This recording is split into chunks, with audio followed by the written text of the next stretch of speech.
I think it's. Oh, stop our. It's fine. Hey, hang out. I get it.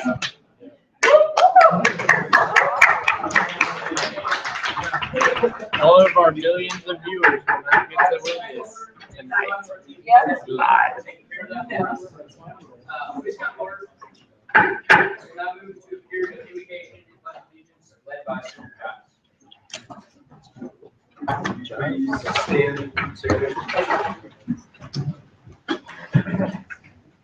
I pledge allegiance to the flag of the United States of America and to the republic for which it stands, one nation, under God, indivisible, with liberty and justice for all.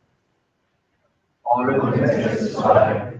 I pledge allegiance to thee, Texas, one state, under God, one and indivisible. Please bow your heads. Heavenly Father, Lord, thank you just for this wonderful day here at this wonderful university, God.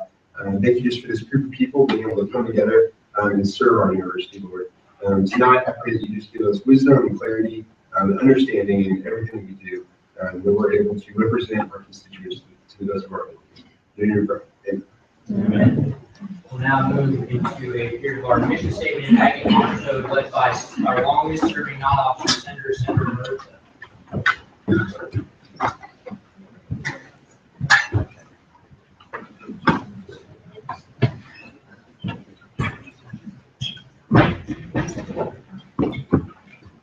All right. The Texas A&M University Student Senate represents all students in order to enhance the Texas A&M experience within our university and communities through research, legislation, and advocacy in accordance with the core values of our institution. And Aggie does not lie, cheat, steal, or tolerate this. Thank you very much, Senator.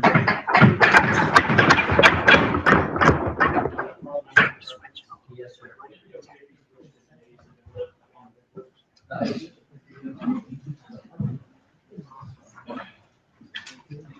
We will now move into a period of consideration of the Solar Ross Penny Act beneficiary.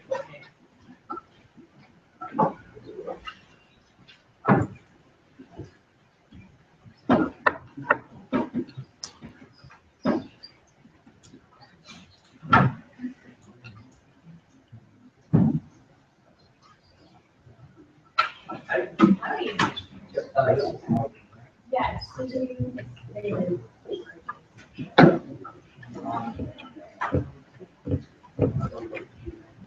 Sorry, Howdy.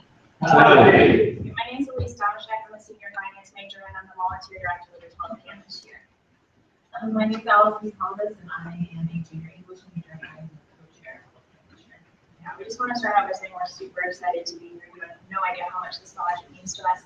And we really hope that things goes well and that you vote for it. So I'm really excited to be here. All right, so like I said, Yes.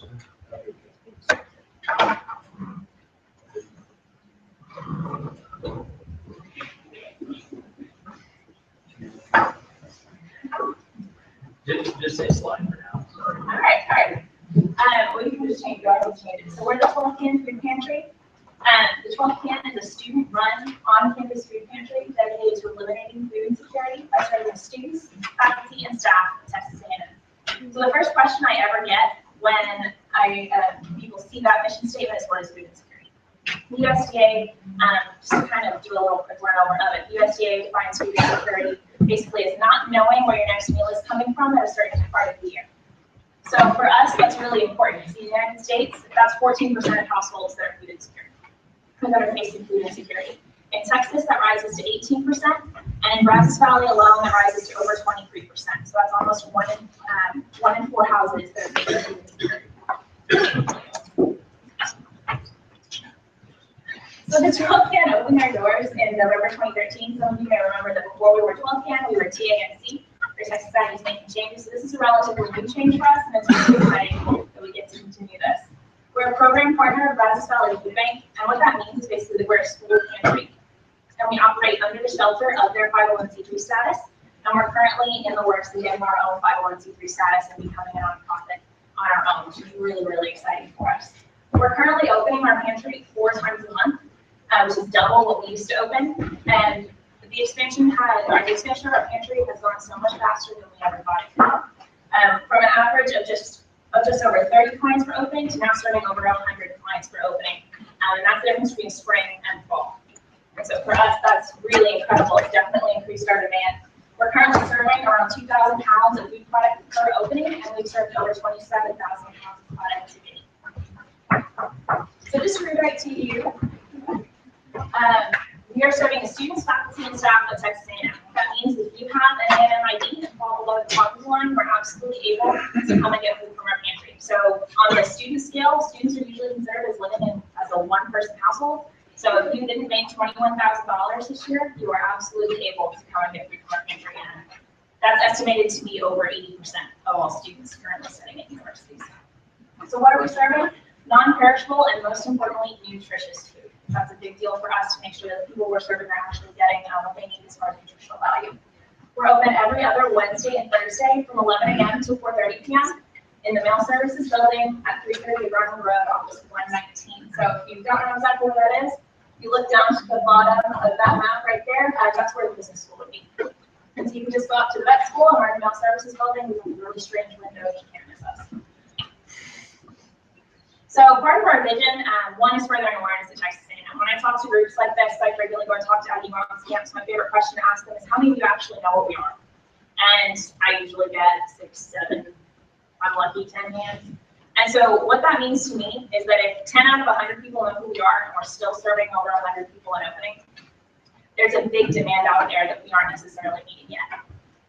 And so one of our major goals is to increase awareness and tenure. We want every single person that we talk to know exactly who we are. And then that way, every single person, even if they don't need the help that the pantry offers, can refer a friend or can say, if I ever do need this, because just because you have the money in January doesn't mean you don't have the money in May.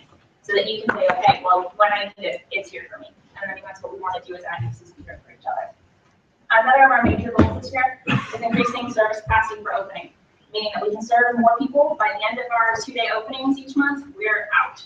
Our food is gone. People have taken all of it, and we're thrilled that that's happening, but we need to be able to restock at a much faster rate. We're also trying to retain our 501c3 nonprofit status. I talked about this earlier. We're currently in the process of getting our employer identification number, and once that's done, we can start filing with the IRS. We're also trying to aid the development of on-campus food pantries throughout the United States.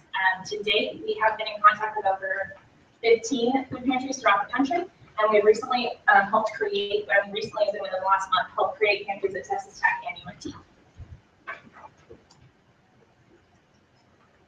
So a bit of the finances side, currently the 12 can has under $14,000 in our Soft CL 0, Soft CL 9, and the Texas A&M Foundation. Our projections estimate that we will need almost $20,000 simply to open our pantry through August 2016. That's through the end of what we consider our calendar year. This budget only accounts for food costs and telephone and internet services. This doesn't account for if prices of food go up like they have in the past. And so for us, this is really important. This is the bare minimum to keep our pantry open. There's no room in our budget for streamlining. There's no room in our budget to make sure that we can do our job faster and more efficiently. This is just what it takes to open our doors. So with our current projections, we'll only be able to operate the pantry until the end of April 2016, so before the certain semester is over.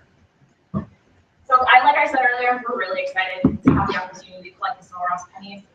Since November 2013, the price of our food has nearly doubled. $500 purchased from Brazos Valley Food Bank, which is steeply discounted food, used to fill our pantry. Now $900 every opening won't do it.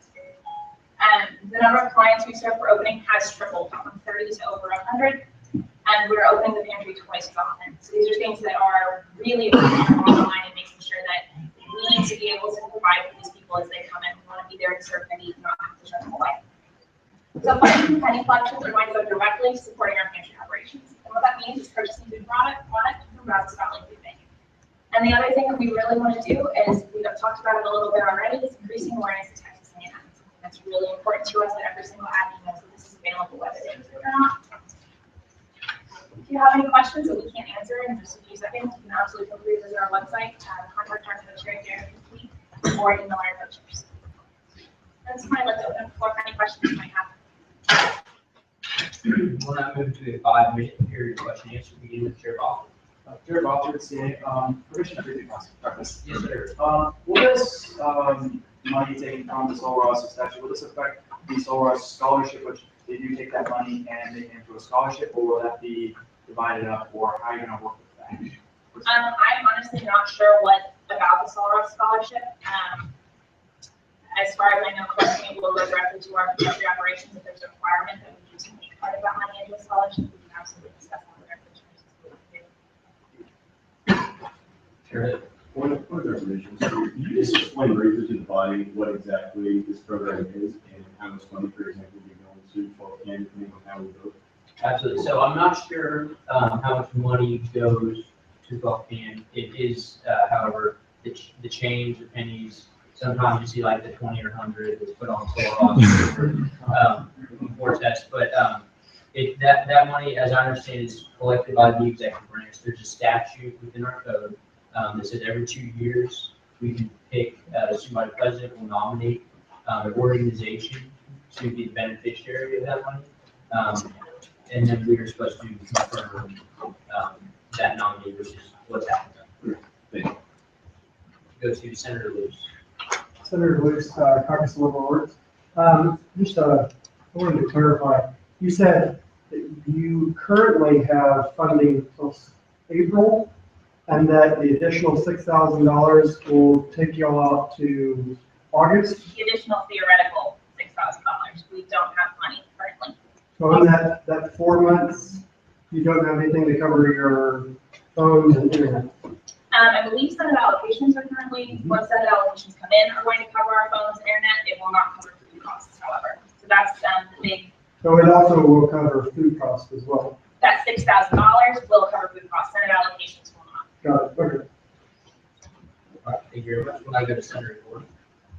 Senator Gordon, College of Architecture. I was just curious, I don't know if you mentioned this or not, but how much money do they collect every year from the solar inspection? That strikes me as a point of information. I'm not sure. I also am not sure. That works, but he's not. We'll not have anything for that. We'll have to share Bob.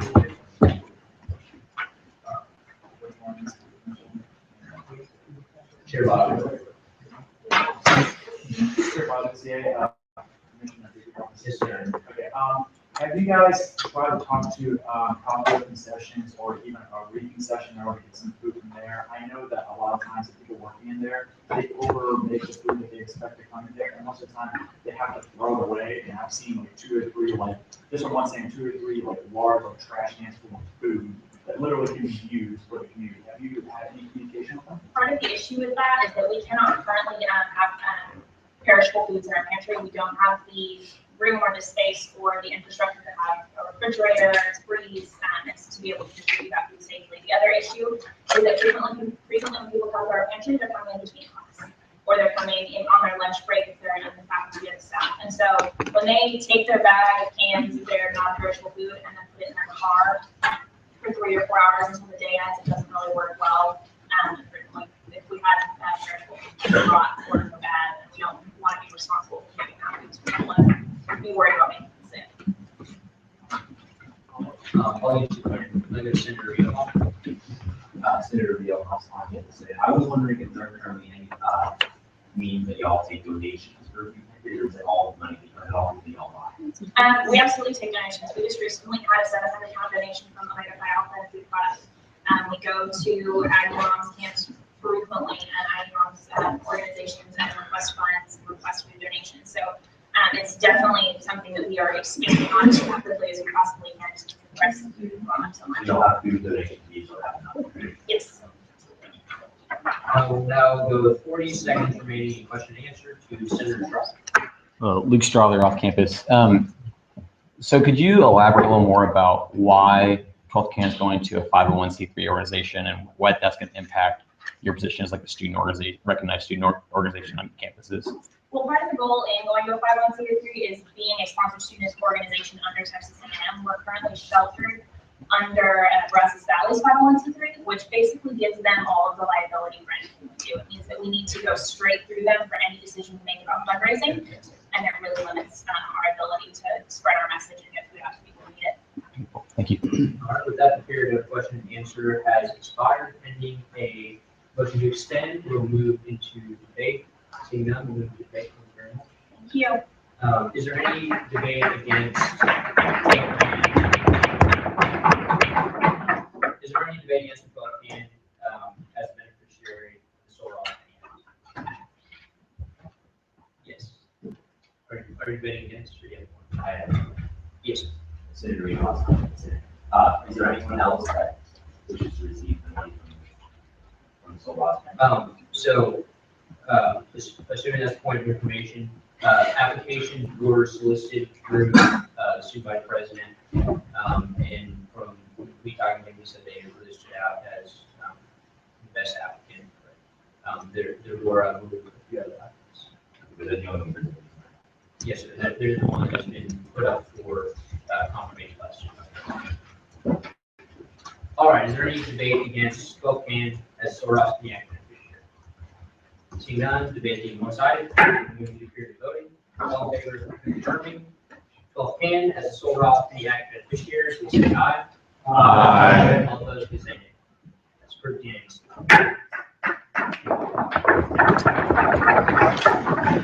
Gotta wait till we get in for that, guys.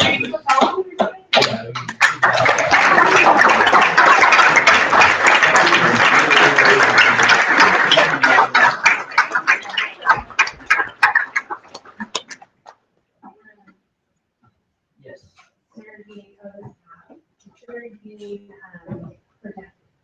I move to deviate from the agenda and go to UConn appointments. Okay, we have a motion to deviate from the agenda for the university committee appointments. You can second it. All in favor of deviating from the agenda to go to university committee appointments, please say aye. Aye. All opposed, please say nay. So it's the nominees.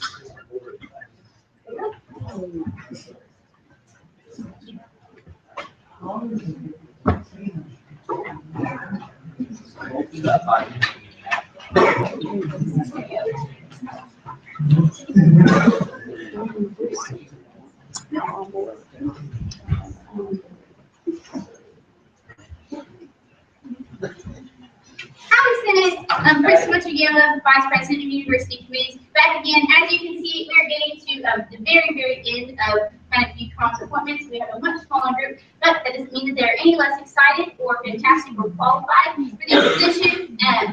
And really, the reason we're getting smaller is because UConn is pretty much full, and right now we're just kind of tailoring to schedules. So if there are any questions, I'd be happy to take them at this time. Are there any questions for the presenter? Seeing none, thank you very much. We'll now move to period of debate. If the nominees please exit the room.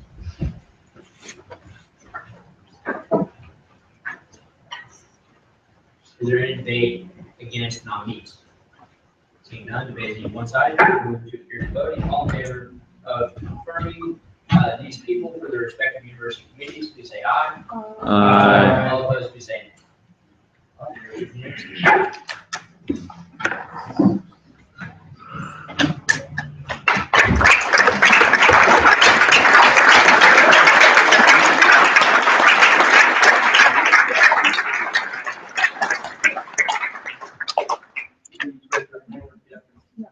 I state your name. I, Do solemnly swear. do solemnly swear To faithfully execute to the best of my ability. to faithfully execute to the best of my ability The duties of the office of Extension Office the duties of the office of for the Texas A&M University Student Government Association. for the Texas A&M University. To uphold the honor of the same. To uphold the honors And at all times to protect the welfare of the student body.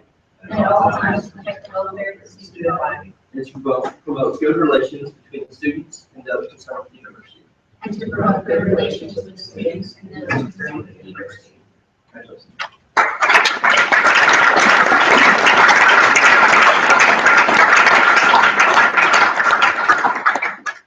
All right, we'll now move to here to open the floor and beginning with Senator Casey Kriar, political science major, representing the Little Arts Caucus, class of 2017. Hey. So, Auburn, as well as Auburn International Studies major, representing off campus, class of 2016. Hey, whoop, And W. Lander, an international studies major, representing the Fort Cadets, class of 27.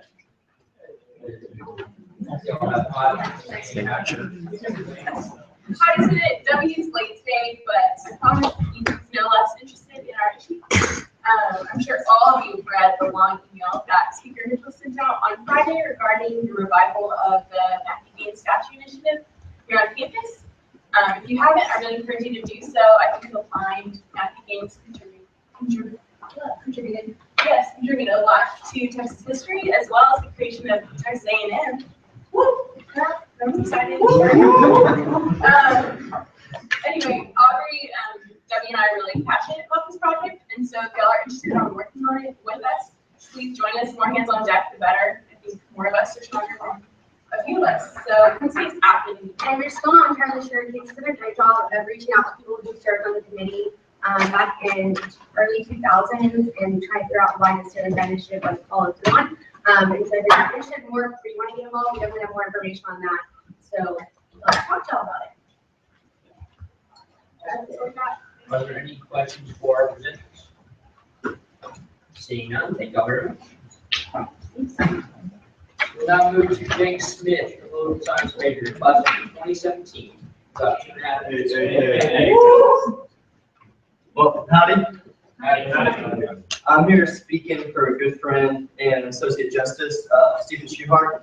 His father is running for the 215 Civil District Court to be a judge, and currently in Harris County, and currently they have 450 votes, and they need 500 to be put on the ballot. And this just says that you're going to vote in the Republican primary coming up.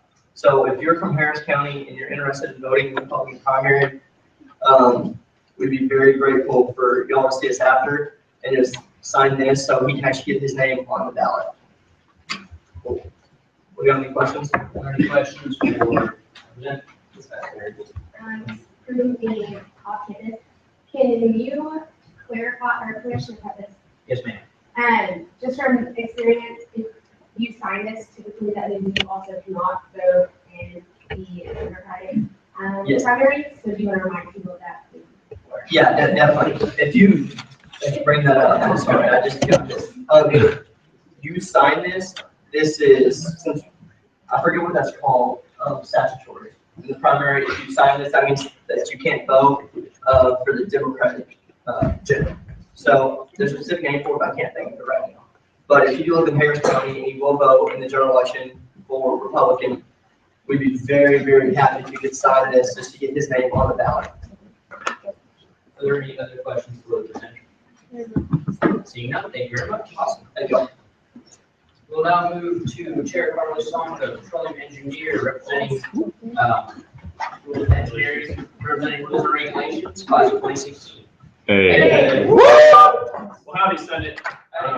This is kind of a less enjoyable part of being the rules and regulations chair, but there have been several infractions against the rules, and unfortunately the code can't speak for itself, so I'm here to speak for the code.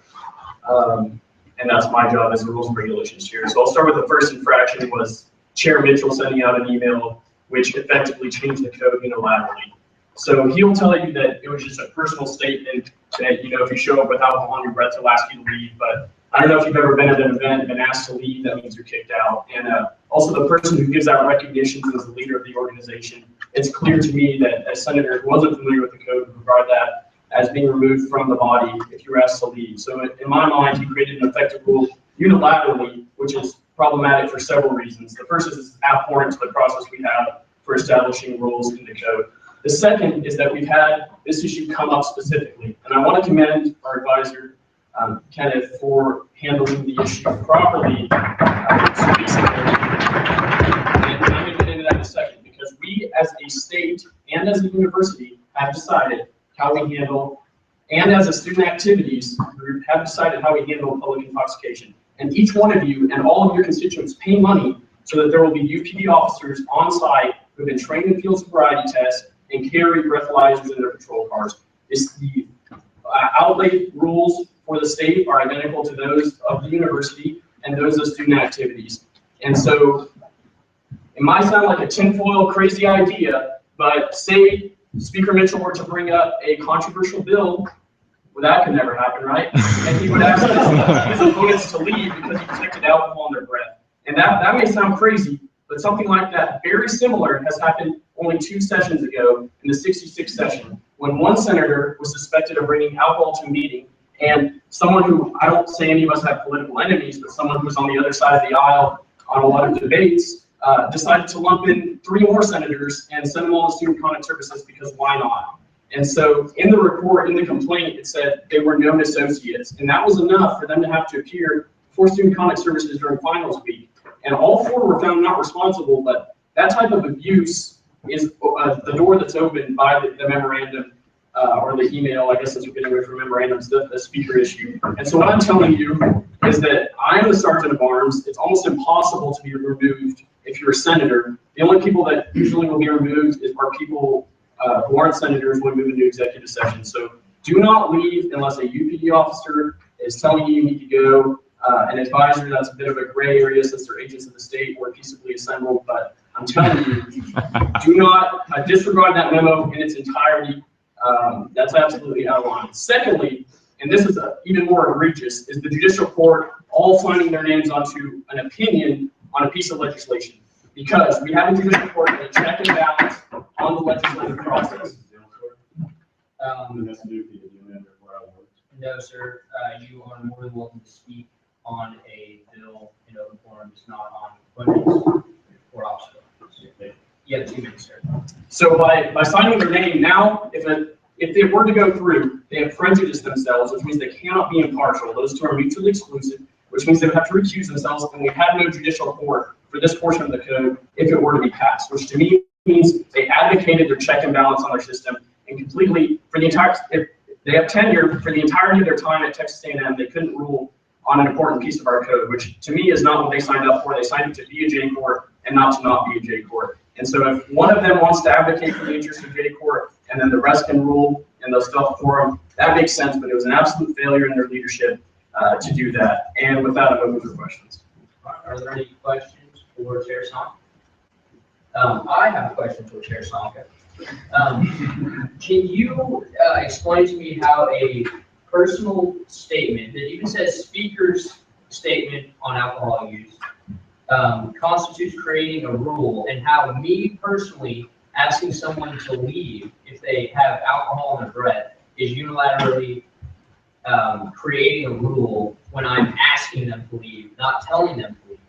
But yeah, I'm glad to. So first of all, I want to start by saying you should not consume alcohol before a student senate meeting to the point where it affects your ability at all. This body is too important for you to be that selfish with your duties. Second of all, I think it's a behavioral and cultural change that needs to occur, not a rules change. And third of all, I will address the question specifically again, that the speaker is the leader of this body. He gives out recognitions, he puts you in order for questions, he wields too much power in this body. And the memorandum that Senator Peel issued brought up a great point, that he can use the Senate letterhead and people read that and they think, wow, this is the official position. And I know many of you senators are familiar with the code, especially you new people. And so what that tells me is, like I said, it's not a rule, but it's an effective rule, because if I were brand new here, I remember being brand new here, if the speaker said, I'm gonna have to ask you to leave, I would have thought, I have to go. And so what it does is, it may not be in the code as a rule, but it's an unwritten rule that will have the same effect as a rule that's written in the code. I hope that answers your question. I'll now go to Senator Clark. Senator Clark, on-campus residences. So my question is that, did you talk to the speaker after the email came out, or did you just wait? No, I talked to him. In fact, I explained to him that the rules are in place, not for when everyone's getting along, because when everyone's getting along, you don't need rules. They're there for when it gets tough. And I called him out on his campaign promise of having a backbone to administration, because he didn't tell them we have rules and those are in place for this. So I did talk to him immediately as soon as I read that email. Thank you for the question. All right, well, I get to President Dean. You kind of talked about, Yes, ma'am. you kind of talked about shaping the culture within Senate on drinking. Can you, I guess, give examples of how we would expect that culture to change and how we as senators? Sure. So I would say that first of all, if we just stop showing up, after consuming alcohol, that would be a great change that we can each individually choose to make. Secondly, I think, mentions, I will agree that mentions, certain traditions of Senate maybe could be curbed. But I don't agree with making a unilateral rule about it, but I think we can all, hold ourselves to the standard of not mentioning that stuff and not contributing to that culture within this chamber. To Chair. Chair Hood, Finance. So based on a recent tradition that started Student Senate, why not write a memorandum? I've never believed in memorandums. In Old Army, you came down here on the floor and let people know what you thought. All right, we'll now go to Senator Bertha. Senator Bertha off campus. Permission to preface real quick. Yes, sir. Okay, so don't you, a leader should be helping make that change? And don't you think that he should have been allowed to remove someone who's belligerent in here and even vomiting in the hallway to not hurt the view of the student body? You know what? That's not what that email said. I don't want to discuss the specifics of the incident that happened. To detect alcohol on your breath, which is an extremely subjective way to disenfranchise thousands of students. And that's all I'll say on that. All right, your time for your question and answer has expired. I'm going to extend. Thank you very much. Over to you. Senator's board government should extend the period of question and answer by 30 seconds. All right, motion has been made to extend by 30 seconds. Is there a second? All in favor of extending your question and answer by 30 seconds, please say aye. Aye. All opposed, please say nay. Nay. Vision? All in favor of extending by 30 seconds, please stand.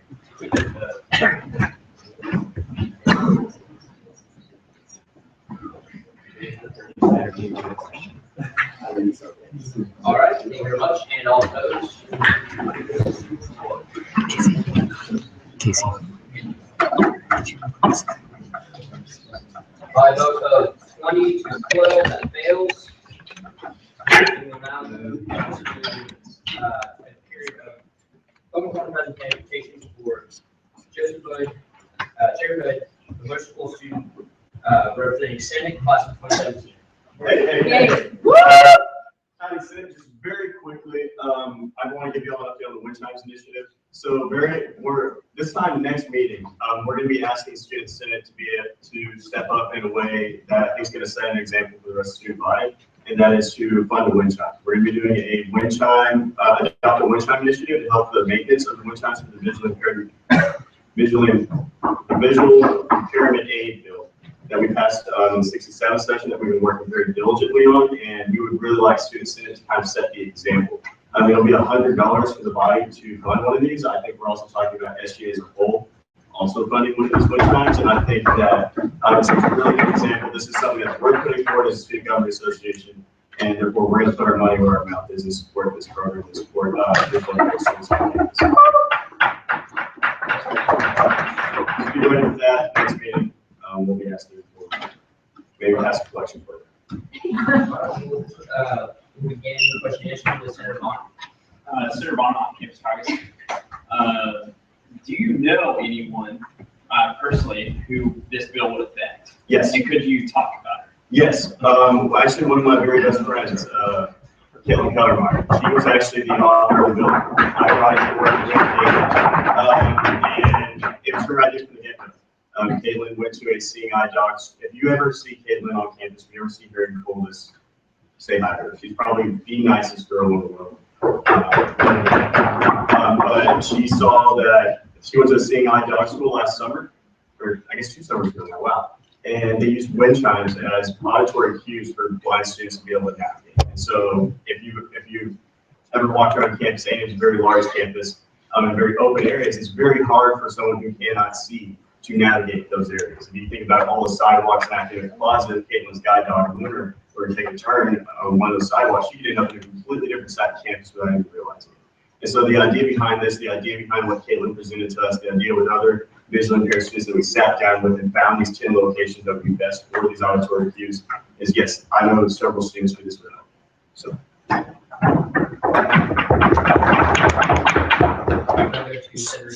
Senator Statham off campus, how can other student organizations on campus donate wind chimes or get involved in that? Yeah, I'm absolutely glad you're asked. So there's going to be a process that we're putting forward. Vice President of Student Services, Kyle Cook, has been working extremely hard on this. I've been very happy with how it's going. He's at the task force. There's 8 of us on the task force. We're going out and talking with proctors right now. We have money already donated that counts actually through Student Senate. We're looking to get more money donated to be able to fund the 10 chimes or $60 each, so $600. We have $500. We have other donations that we already have in line. We just need to make sure that we can pull the lever on that and get that money.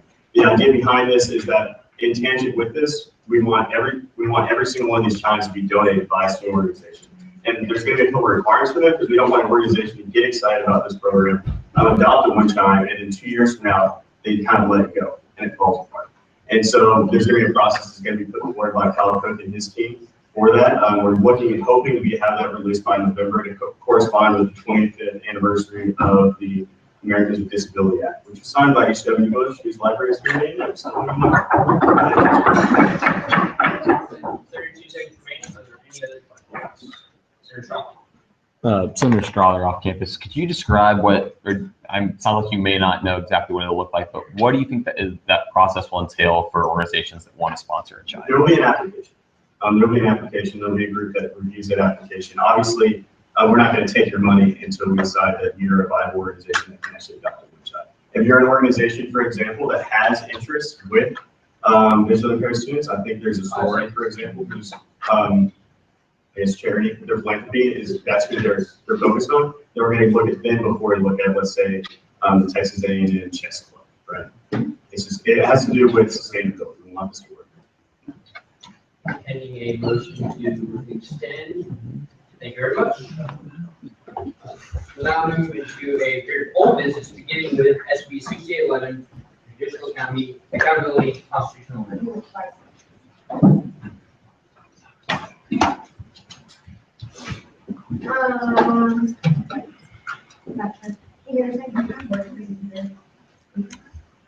You're reading next to the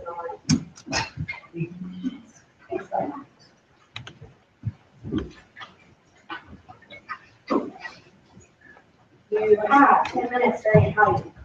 Well, that is it. I want to first address a point that my memo was some kind of passive aggressive issuance that where I'm not willing to come down on the floor and let them have it. I think if you were at the meeting last week, you saw how I acted. You saw how passionate I was about the issue.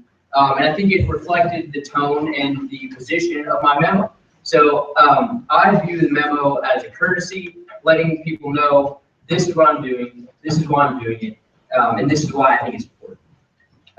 That being said, I'm going to go briefly over the structure of this constitutional amendment. I believe that I've made my case to you all as to why I think the Judicial Court has come short. And the only point I would add to that is what Chair Sonka spoke about in open forum, which is by taking a position on this bill, the Judicial Court has forfeited their impartiality on this issue, which they are trying to defend by going against this bill. So the whole irony of the situation is that they are taking a position on a bill, thus recusing themselves from any cases regarding that bill, and are forfeiting their impartiality. Your presentation should be about just the bill itself.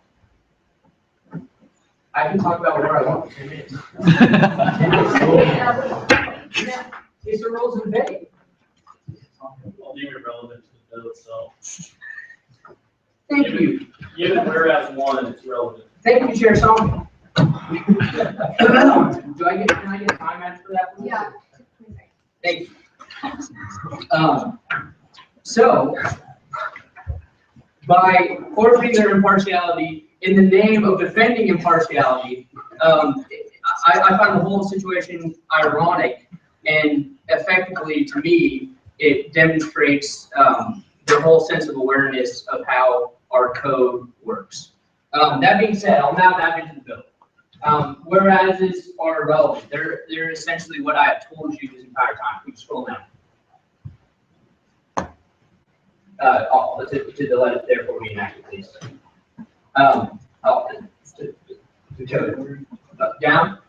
Okay. So 9 justices, 4 alternate justices. I think it's important that every case we have has 9 justices on it. I think that's an important part of the judicial process. The justices and the Chief Justice will be appointed by a committee containing the Speaker of the Senate, the Student Body President, and the outgoing Chief Justice, as well as the Rules and Regulations Chair will chair the committee but hold a non-voting position. So we're going to have a 3-branch committee appoint the Chief Justice. Once the Chief Justice has been appointed, he then takes the spot of the outgoing Chief Justice on the committee and becomes a 3-branch committee composed of the Chief Justice, Speaker, SVP. They'll then nominate the justices. They'll then be confirmed by a 2/3 vote of Senate. Their terms will last as long as the session of the Senate, which is effectively 1 year. And then if we scroll down further, please. Keep going. And then just have a quorum for 9 justices being deemed necessary to have a case. So guys, the reason that I think it's important to have yearly terms is because, as I've just spoken about, their impartiality has already been forfeited.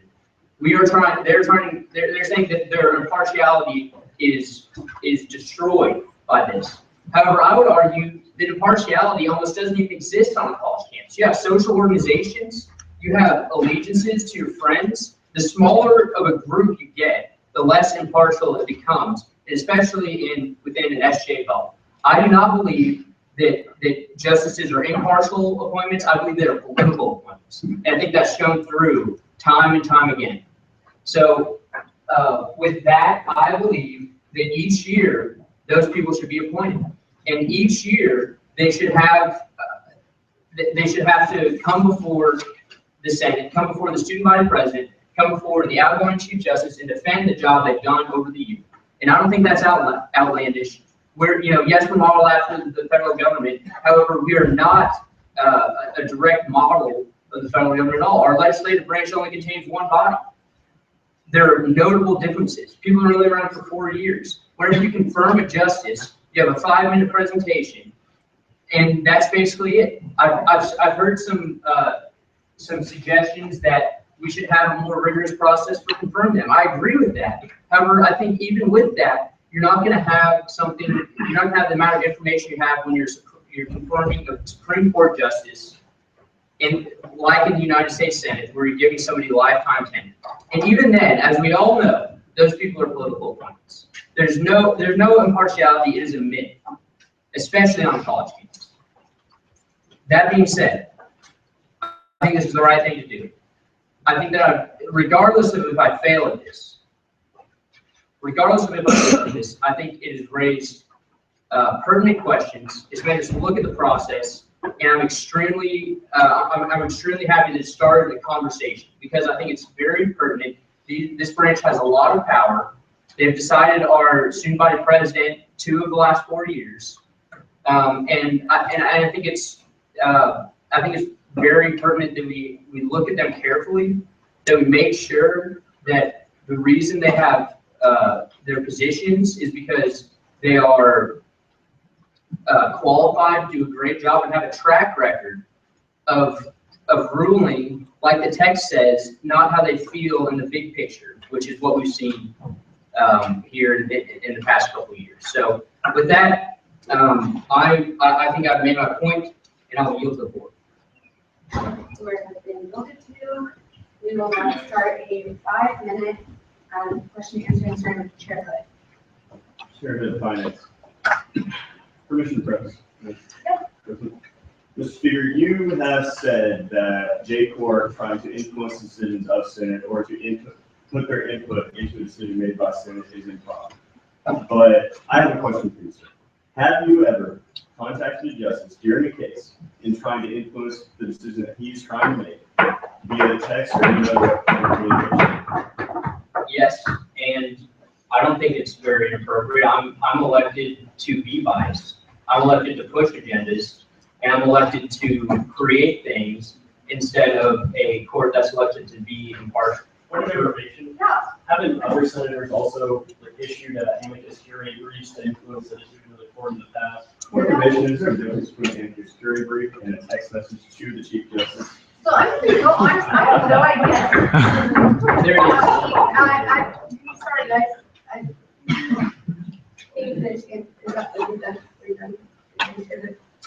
So, yes, I have. I don't think it's inappropriate. I've seen, I mean, Jake is my friend. I sent him a text message. I'm a legislator. I'm not a judge. He's not sequestered. If he didn't want text messages, he could have turned his phone off. Okay, I'm now going to recognize myself. So I have to say, I said that there's no such thing as impartiality in college specifically. So what would keep each year from either Senate or exec just renominating and appointing their friends? I'm glad you had brought up this point, because I think as we've seen, we all here, I think, believe that the confirmation process is a weak check, especially when it comes to justices. And I believe that having the executive branch appoint these justices, which through the last 4 years have decided the student body president, perpetuates our student body president establishment that we all know exists, where 11 of the past 14 SPPs have been members of Fish Aids. And I think that I think that when you're appointing people, they know who appoints. They know Senate is a weak check, and it breeds establishment. And that's something that I thought was wrong since the very beginning. That when you have a freshman leadership organization that produces 11 of the 14 SPPs, made up of 40 people, but really it's only 20 people because they only pick males to run. So. Now I'm going to go to Sarah Hutton. Perfect. This is a point of information. Does Fish Aids actually endorse a candidate as an organization?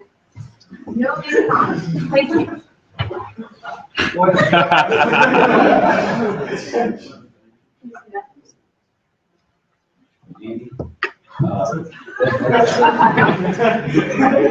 Great.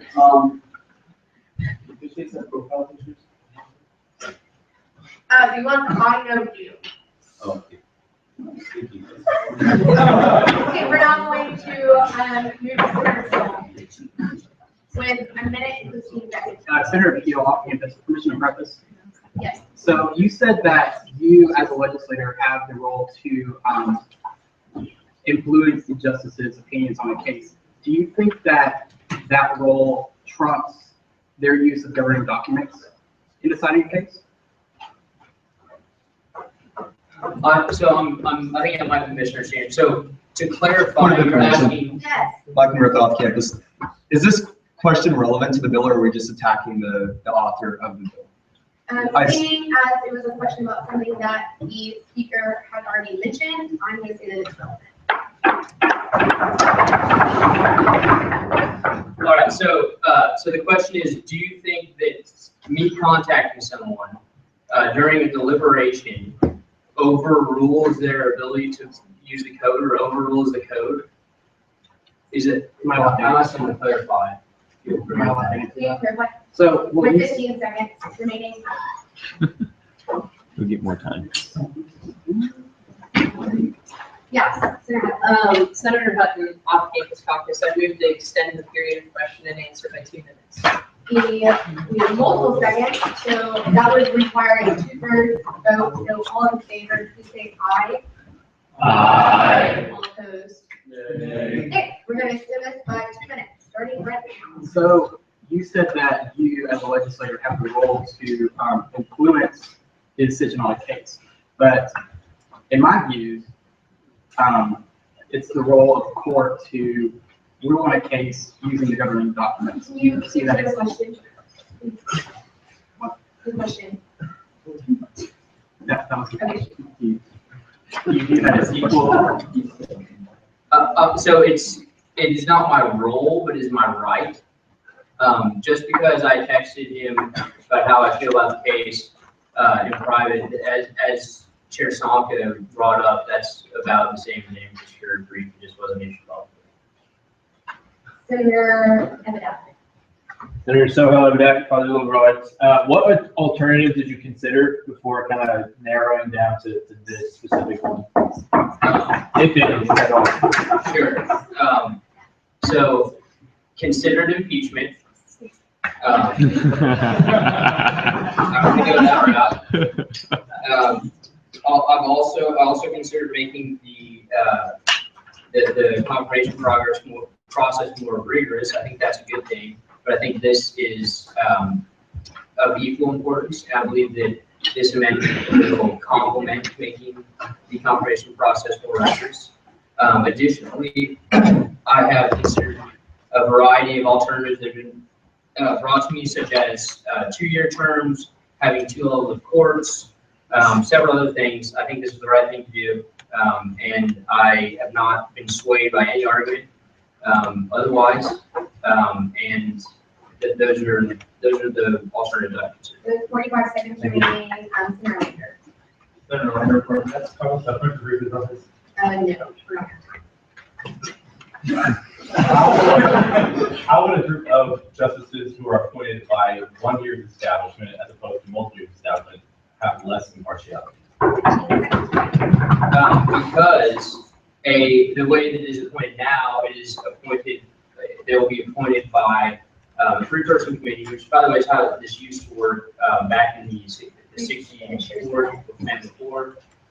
So usually Senate is not part of the aforementioned establishment, and I believe that having 1 person on that committee, as well as having a 2/3 vote, Senate can combat those issues. Thank you. Okay. Point of information, Senator Hutton on campus. In section 2, subsection C of the bill, does it not state a 4-member committee made up of the Speaker of the Senate Rules and Regulations Chair, the student body president, and the outgoing Chief Justice instead of a 3-member committee? Yes, it does. So is it My understanding is it does. That's what it presented though. The Rules and Regulations Chair chairs the committee, doesn't have voting for the, I'm speaking out of order, so. Yeah.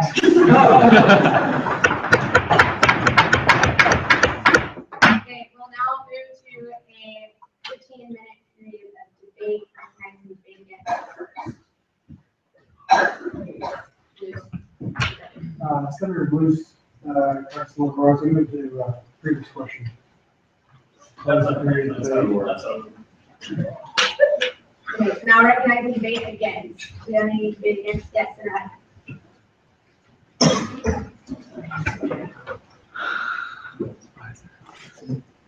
Senator Hutton, off-campus caucus. Howdy, Senate. So I have a couple points that I thought were very interesting as we went through the presentation of the bill that we just witnessed. And so the first one was that the reason that we're trying to do this is so that we don't have political appointments. But the thing that just doesn't sit right with me is that instead of having a political appointment that just sits for 4 years, we're now going to be reappointing them every year. So there's an opportunity that if I, as a Speaker of the Student Senate, also happen to have a best friend who is the student body president, I now have a 2/3 vote within that committee alone to influence the appointments for the justice. And if I want my friends to get elected in the next election, then how would that not be the most effective way to do that? And if people are always accusing fish shades of doing that in the first place, then how is this any different? You know, like, that's not fair to say that, oh, this one organization does it, but when my friends and I want to run through and have the entire student government under our control, I really want those justices on my side too. So I think that it's important to not step aside from what we use as a national example. And to keep in mind that there's a reason that we try to have an impartial and fully separate judicial branch. And so with that, I yield to Senator Hood. Or chairman. As far as state partiality goes, I just want to get this out of the way very quickly. Chief Justice Smith was actually nominated by Justice Benigno, and Chief Justice Smith ruled against Justice Benigno on 6 or 7 of the last year. So I think that pretty much speaks for itself as far as impartiality, both for the justice as well as for the student body president, who decided to appoint him despite that. Furthermore, I think we have to look in the mirror, Senate. When we do things within this body, whenever we are approving someone, whenever we're approving an individual, whenever a J-Court justice comes before us as a body, they get 5 minutes of presentation and we're supposed to make a decision on that. And we're supposed to make a good decision on it. And I'm not condemning us for that because I think it's very hard to make a judgment on a person's character and intellect and ability to do the job of justice based on a 5-minute presentation. I agree in some ways with Speaker Mitchell. There does need to be reform, but I think the reform needs to start with us before we start pointing fingers at other people. So with that, I'm going to go ahead and yield the floor to Mr. Rose. Senator Rose, 4 minutes, audience. Howdy, Senate. Howdy. So to build on that, I agree with most of what Chair Hood said. I think it's important that we touch on something here that when Aaron uses his influence to try to persuade the justice to rule based on friendship with him instead of the code, I think that's a big issue. I think that's more corrupt than some of the other things that J-Court has been accused of, and probably more corrupt than officiating conspiracy. As much as I hate to admit that.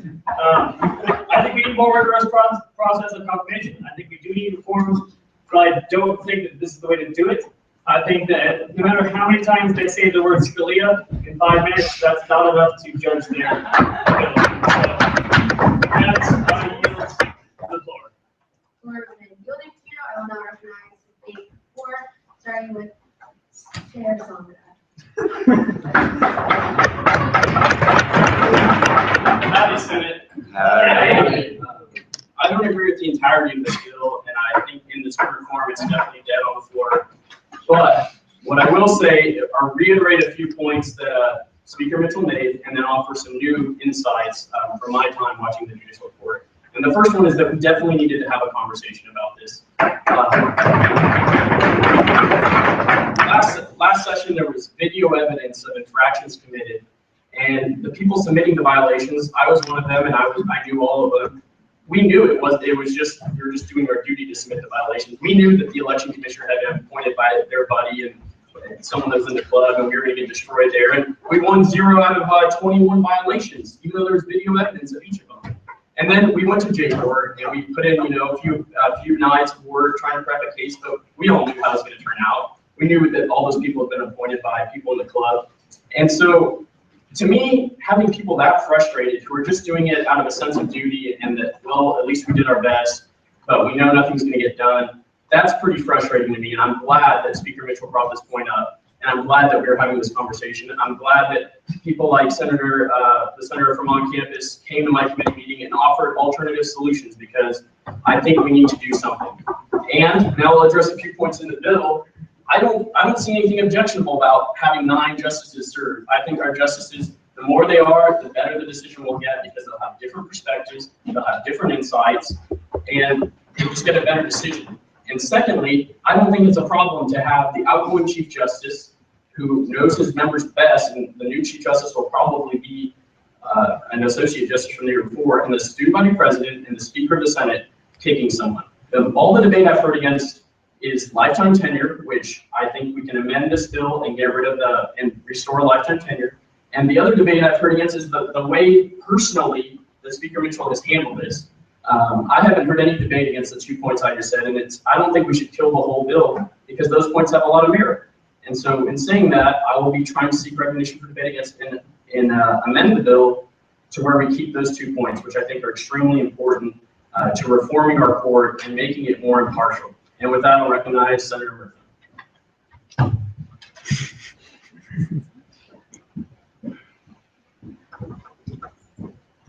Hi, Senate. Hi. So, I'm sure you all think that I'm going to be completely for this, and I'm not. I think that there are definitely some things in here that are not good, that break the system. I think it's flawed to have appointments every year, because then they're open to political ambition. So I don't think that we should have that. With that being said, I do believe that the system is flawed, the court is flawed, and they've made some terrible rulings. And I think that that is our fault, not their fault, because we haven't given them enough of a chance up here to prove that they're even worth it. Okay, so I say rather than killing it right here, or even amending it here on the floor, we take it back to committee and get some work done, and y'all show us. Because I heard a lot of debating, but I saw about 10 of you in the committee where we were working on this. So if you want to debate after you do your work. That's all I'm saying. I go to the floor. The floor has been yielded to, I will now recognize the against Chair Chair of Finance. I think that for once was very interesting. Speaker Mitchell, I have a point of order, and that is that other senators were attempting to debate in his presentation. Yep, thanks. Starting with Senator Hill. Senator Hill off campus. Thank you for that. That was awesome. So, I agree with what Chair Tonka said. I agree that there are good parts of this bill and there are bad parts of this bill. The thing about this is we cannot just pass this bill the way it is if we agree that half of it is good and half of it is bad. Because this bill, this amendment will completely redefine one of the branches in our student government. And so I have talked to a lot of people. I got real crazy. I went on Facebook and I started messaging everybody, and I'm sorry. that was weird. But, and a lot of people I talked to were not completely for or not completely against. Everybody was indifferent. So what I urge you to do is that if you are indifferent right now, I wouldn't say you should vote for this bill as it stands. You need to think about amending it. You need to think about maybe reproposing a bill. You need to think about tabling it and sending it back to committee so we can amend it. But that's awful. So with that, I will yield to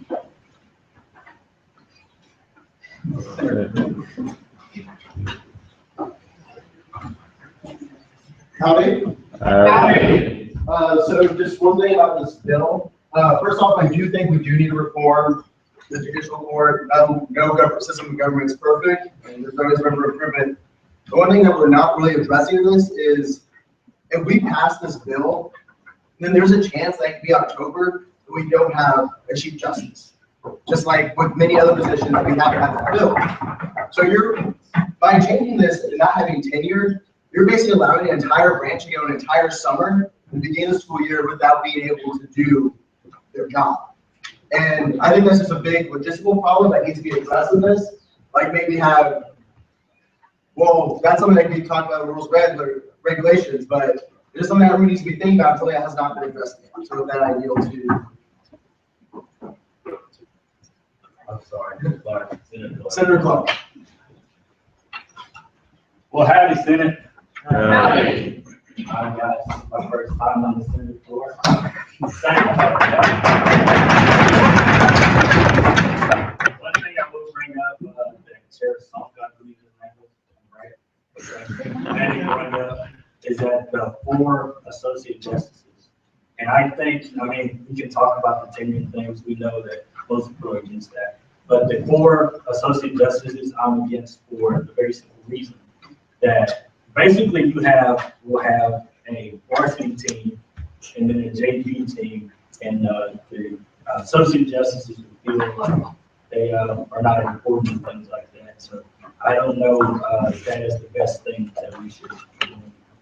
Also, I think that we do need reform. We need reform to strengthen our advice and consent power, our check that we have not only on the executive branch, but also the executive branch. And I just think we need to just get rid of this bill and start again talking about those sort of things. So with that, I yield to Justin. I can't really see it. Yeah. Chairman's off campus. I move to refer motion to committee, and representatives have proposed.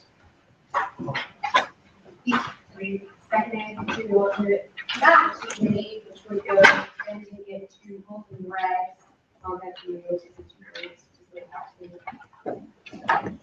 take 2/3 assistant. Okay, it's a big motion. So we will start with debate against the motion, debate for the motion, starting with.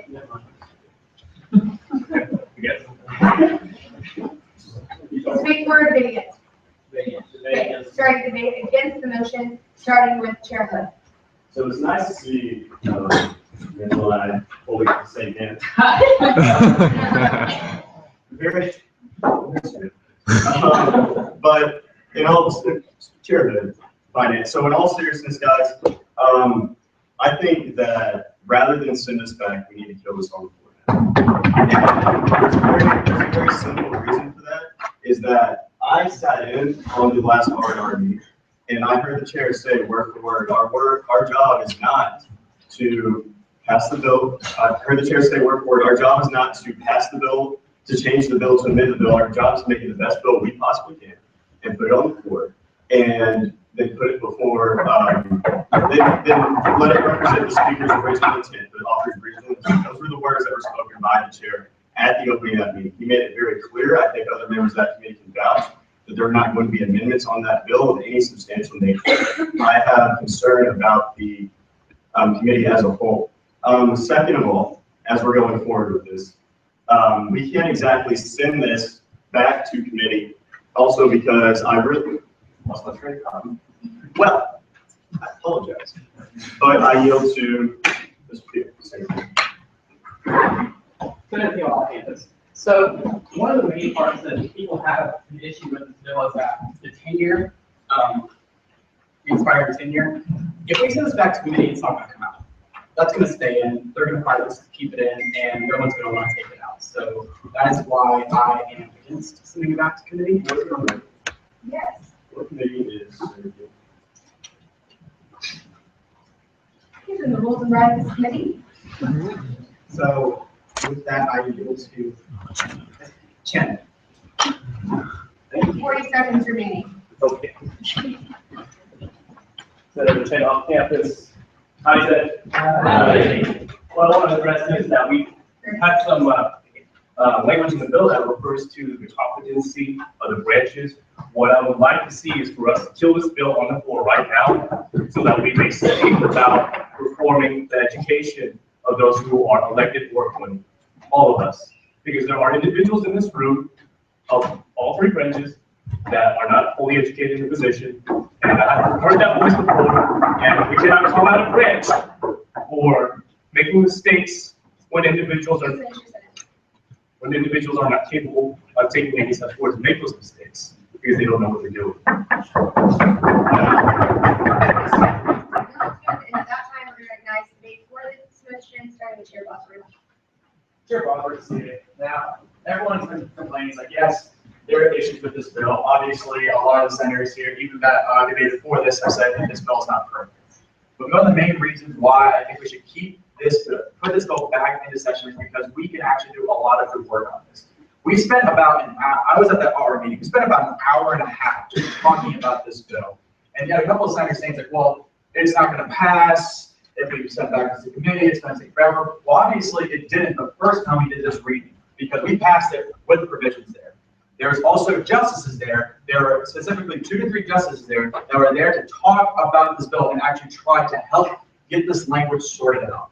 I think there's a lot of good coming out of this bill. Obviously, this isn't perfect, and there's been many times in different bodies in which bills have been sent on the floor, brought back into committee, and it's actually been fixed. Okay, just because we're going to try to kill this, we're going to have to make 3 separate bills out of the things that we like out of this bill. That will take forever. Okay, we've been discussing this bill for 2 weeks. Why not send it back for another week? Talk about it. Try to get some good legislation out here. Bring it back there and get something passable. If we just kill this now, we're gonna have to go through this whole process again, another 2 weeks, and by the time we actually have a bill that's somewhat usable, it'll be already the end of semester. Everyone who left or that worked on this has already graduated, and by then we'll have to restart this process all over again. We're stonewalling. Let's bring this back into committee and actually fix it. And I yield to Senator Sabor. 40 seconds. Yeah, Senator Sabor. I just wanted to take a second and, as part of the Rules and Regulations Chair, disagree with another member of the Rules and Regulations Chair, Senator Peel, I believe that, as Songa said, this is something that we can do. We can go in and we can amend the bill, just as Senator Bosworth said. We have taken steps in the past to amend the bill and fix it and bring it back in and pass it. And I don't think that we should kill the bill right now. I think we can send it back to committee, and we have representation from all branches. Last time, I think we can do that again, and I think this can be a positive bill, have a positive impact for the future of the student body. And Point of information, Senator Keepa Caldwell-Vargas, did anybody on the J Court express any kind of support of the bill we're seeing in front of us now when it was in committee? I brought that committee meeting, and I'm gonna go ahead and tell them not. No. They were not gonna recognize debate against the motion, starting with, Senator Kuzra. Senator Kuzra, College of the World. Congressman, it's gonna be really quick, but basically, J Court deals with election issues. That's what most of their court cases are about. All elections are over. There's not any pressing court cases coming up. I think it's okay to kill the bill now and work on a good one. When there's no pressing issues. We should use that time to make a really great bill. And that I yield to you, Senator Kuzra. Madam Senate. All right, I want to bring a point I don't think you've spoken about yet, and this is what bothers me the most of what's going on right now. And it started a couple weeks ago. Here's what I'm seeing. I'm seeing a mass division in our SGA, as I just asked the pro town. This is literally the Senate trying to force through this amendment that an entire branch of our government doesn't want anything to do with, doesn't like, that they cite the whole question of forfeiture, of impartiality, what have you. They were willing to sign their names against this. And we're an entire branch of the government that's trying to, amend what they're doing. Yes, there needs to be reform. What we're doing here is we're attacking a series of positions based upon the actions of a few individuals. If we're going to make reform, if we're going to work with another branch within our student government association, maybe it should be something that that branch that we're affecting actually likes or approves of, or is going to work with us on in some capacity. Yes, Speaker Mitchell. Point of information. Yes. Senator Straw there off campus. What are checks and balances?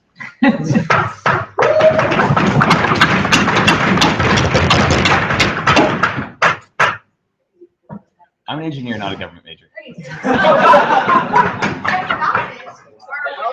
Branches check and balance one another to not overstep their boundaries and their decisions or when. All right, thank you. Yes. Does the judicial board play any role in the legislative process whatsoever? Okay, yeah. Speaker play any role in the judicial board?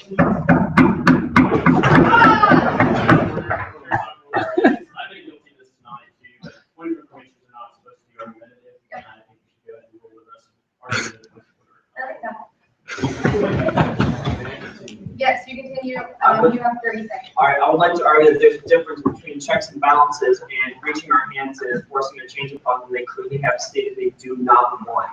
There's a difference. So if we're going to do something to help with this issue, great. Is this the right answer? No. Until we figure out something that we can both agree on in some capacity, this needs to be killed. Yeah, I yield to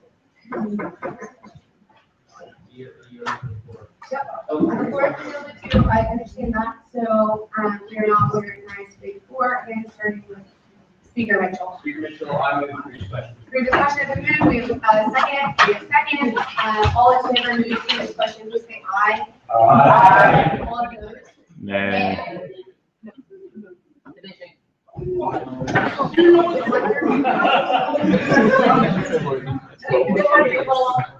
So please stand all in favor of. Can you clarify what we're voting on? Okay, so right now we are voting on the motion to send it back to. To move the previous question. We're voting to move the previous question to then go ahead and vote to send it back to committee. So when we 2/3 vote right now, what that would do is we would end debate and then vote on the motion to send it back to committee. This is not on the motion itself. No, it's just the previous question. Meaning debate would be over. Point of information. Yes. Can I withdraw my motion? Yes. Senator Hutton, off-campus caucus, I withdraw my motion of division.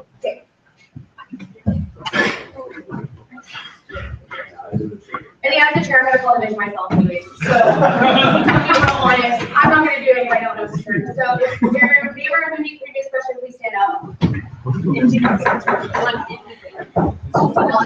All vote. Okay, thank you, and if you're against, please stand. Okay, the ayes are Hey, he's standing too this time. Y'all are really loud. So we will now be moving on to vote on sending it back to committee. So all in favor of sending it back, and please vote, or just don't yell. Yes.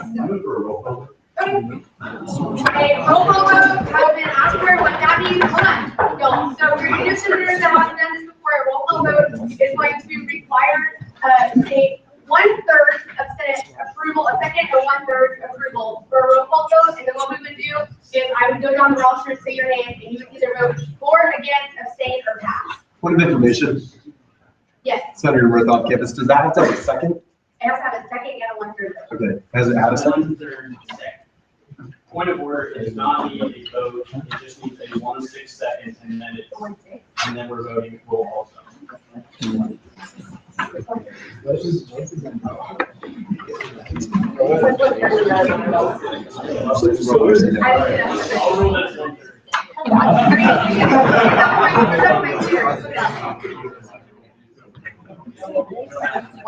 Right now.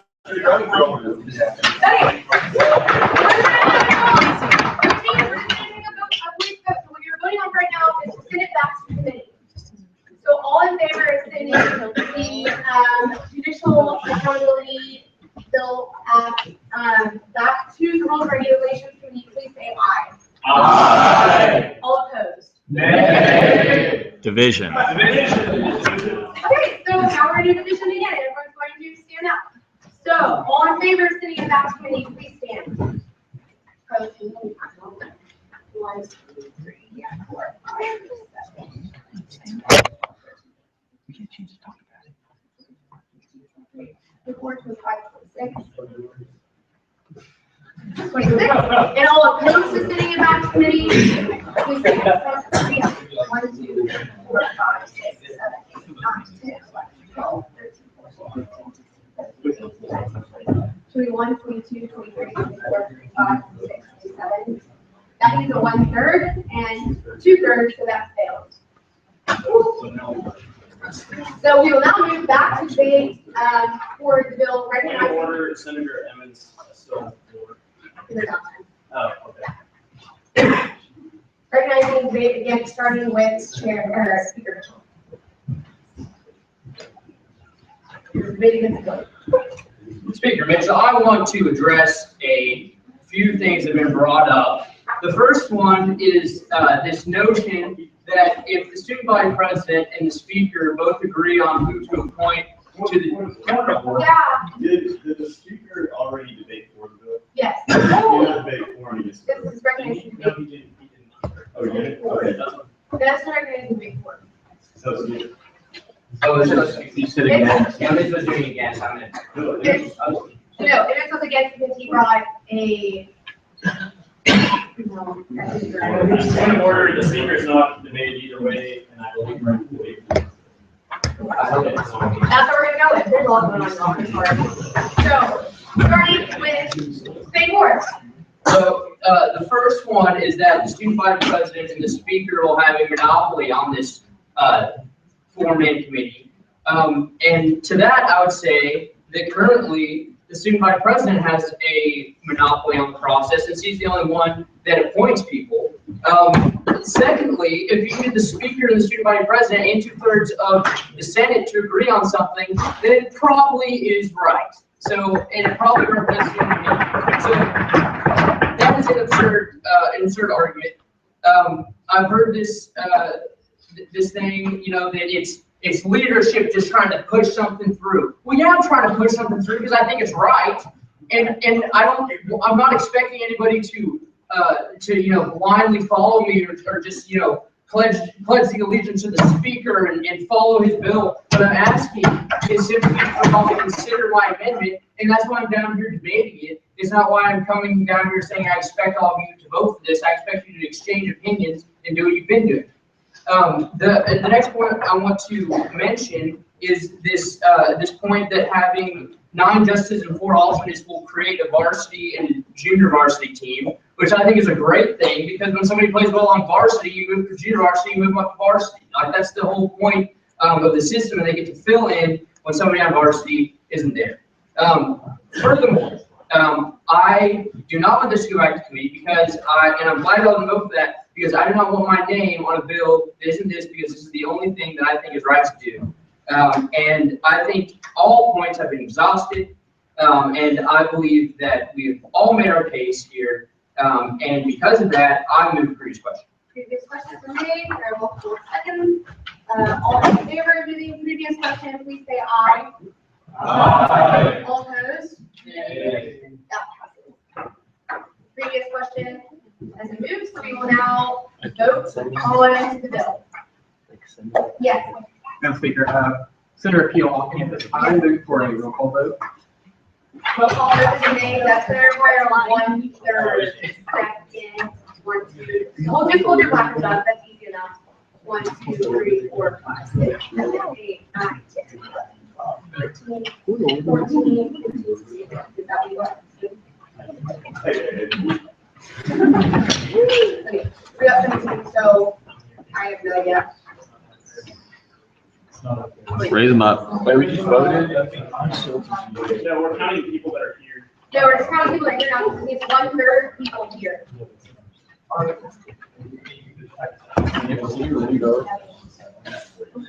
Motion to revote. Y'all are, okay, that's.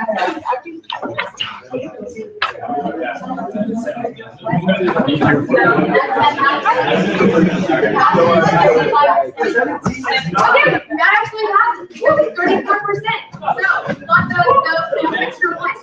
So we will now be moving to a roll call vote, which I will be taking with my binder that I have for roll call vote. Okay, and for clarification, this is something that we've never actually done in Senate according to Robert's rules. Okay. So I was just gonna actually call it. Okay, so I just want to make sure that everyone knows there's 4 different things that you can do on a roll call vote. I want to make sure you know what they are. So please say in order. The first one is vote yay. That means that you're voting to pass this bill. The second one is nay, which means voting against.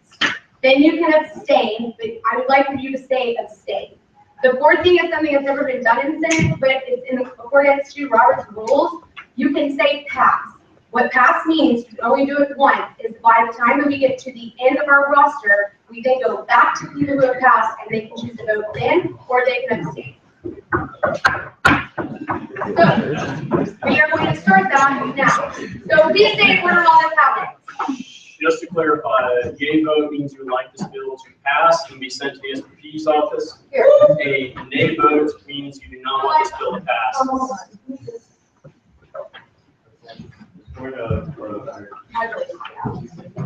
Just for the benefit of the body, what percentage of vote is needed? 2/3 vote is needed because it changes the code. We will start with Speaker Mitchell. Pro Tem Dean. Nay. Aye.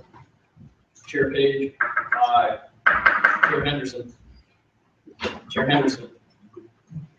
Chair Springer. Chair Springer. Chair Carlson. Chair Carlson. Chair Hood. Nay. Chair Bosworth. Abstain. Senator Gordon. Senator Zane. Senator Allen. Senator Allen. Senator Ives. Yay. Senator Walker. Abstain. Senator Broach. Senator Renfro. Senator Smith. Senator Smith. Senator Chapman. Senator Staborik. Senator Lander. Nay. Senator Rose. Nay. Senator Baltazar. Same. Senator De Leon. Abstain. Senator Hendricks. Yay. Senator Nichols. Senator Nichols. Senator Hess. Senator Hess. Senator Keith. Senator Keith. Senator Lambert. Nay. Senator Turpin. Nay. Senator Flowers. Senator Flowers. Senator Gillian. Senator Gillian. Senator Cook. Nay. Senator Sweet. Nay. Senator Blair. Nay. Senator Ebenezer. Nay. Senator Kubiar. Nay. Senator Kublak. Nay. Senator Luce. Yay. Senator Shaler. Senator Shaler. Senator Day. Nay. Senator Flavin. Nay. Senator Rosian. Senator May. Senator Clark. Yay. Senator Humble. Senator Nally. Senator Nally. Senator Price. Nay. Senator Riehlhaus. Nay. Senator Blackman. Senator Blackman. Nay. Senator Bowden. Senator Bonin, nay. Senator Brennan. Senator Brennan. Senator Campbell. Abstain. Senator Chen. Nay. Senator Collins. Senator Cuevas. Senator Cuevas. Senator Emmons. Nay. Senator Finney. Nay. Senator Giles. Senator Giles. Senator Gill. Nay. Senator Hemphill. Nay. Senator Hutton. Nay. Senator Cruz. Senator Cruz. Senator Langston. Nay. Senator Loving.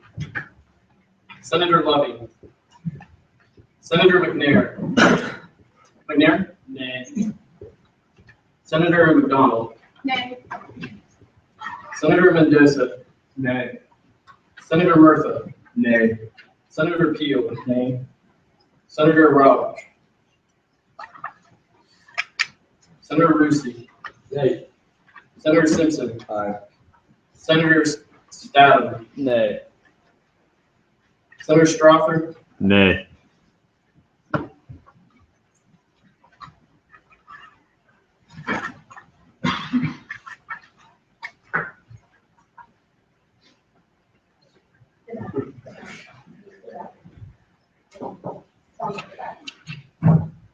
Senator Turner.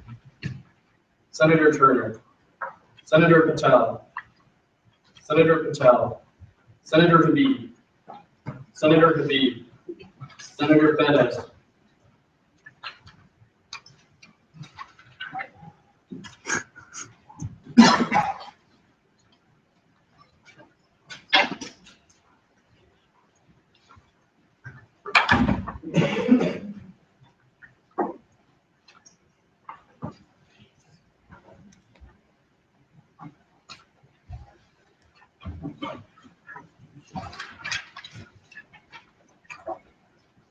With 6 for, 39 against, and 7 abstaining, 68-11 fails.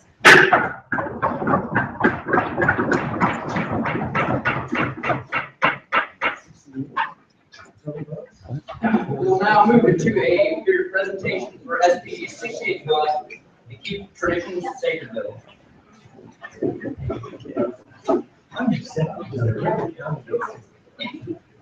I've learned.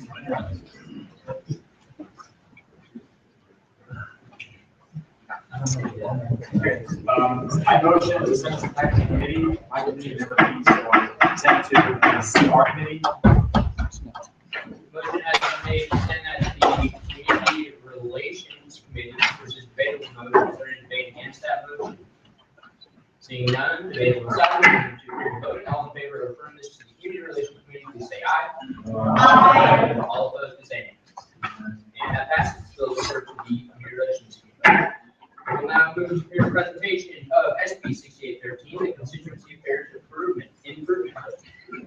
We'll have 10 minutes beginning at half. Constituency affair, SB.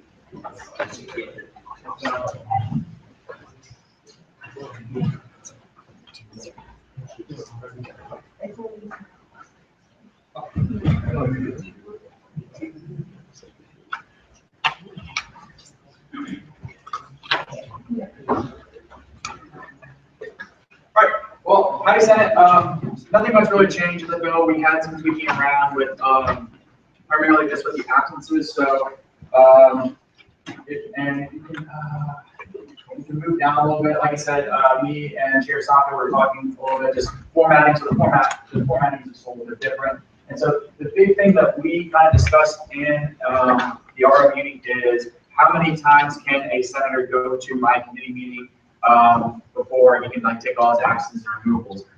Big thing we realized is one, we don't want a senator to literally just, remove all his absences and come to my committee meeting and never show up on the Senate floor. I mean, granted, I like having people at my table. It makes me feel, I'm not lonely. I'm there, in the sun, candy. But the big thing why you guys here are senators is primarily to do legislative work and not there just saying they're being a representative of SGA. I know that's one of your roles, but your primary role is to act.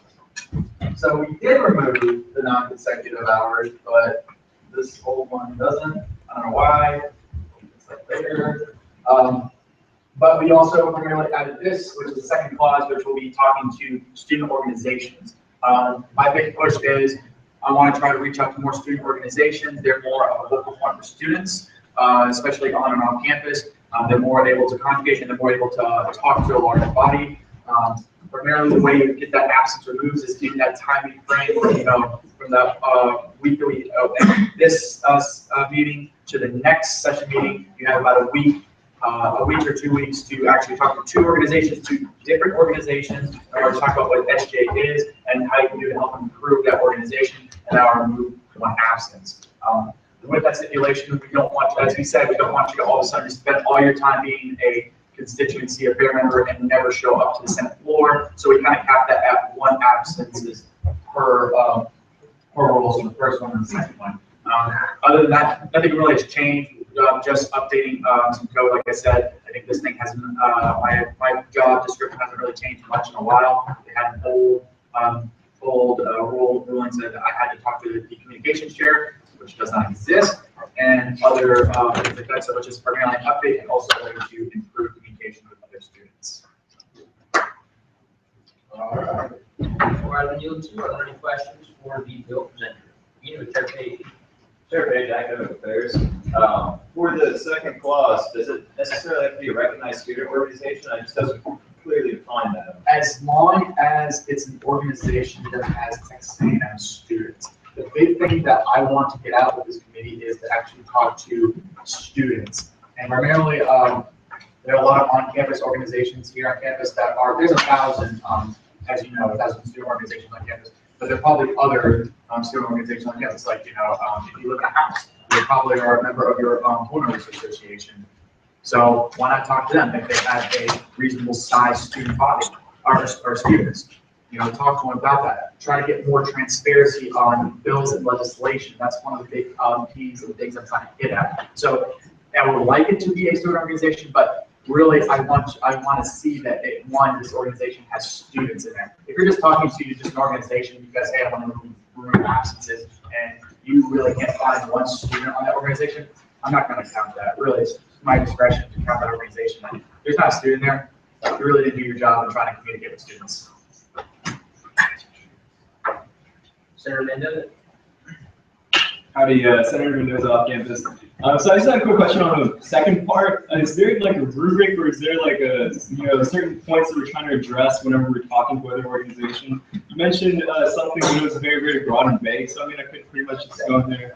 Yeah, just, if you could clarify that. So the big thing is the student body, they heard of SGA, they know the SVP, they know all the organizations, but they don't know what Student Senate is. One of the big things I want to try to get out with talking with other organizations is try to tell them what Student Senate is. We're basically the student body. We represent the student body on multiple things in policy and things like that, whether it's tuition increase, whether it's how we build the construction. just a lot of it with the student life and try to like tell them like, this is what we do. We work with executive, we work with a lot of organizations that help try to promote betterment of student life, but also on campus as a whole for students.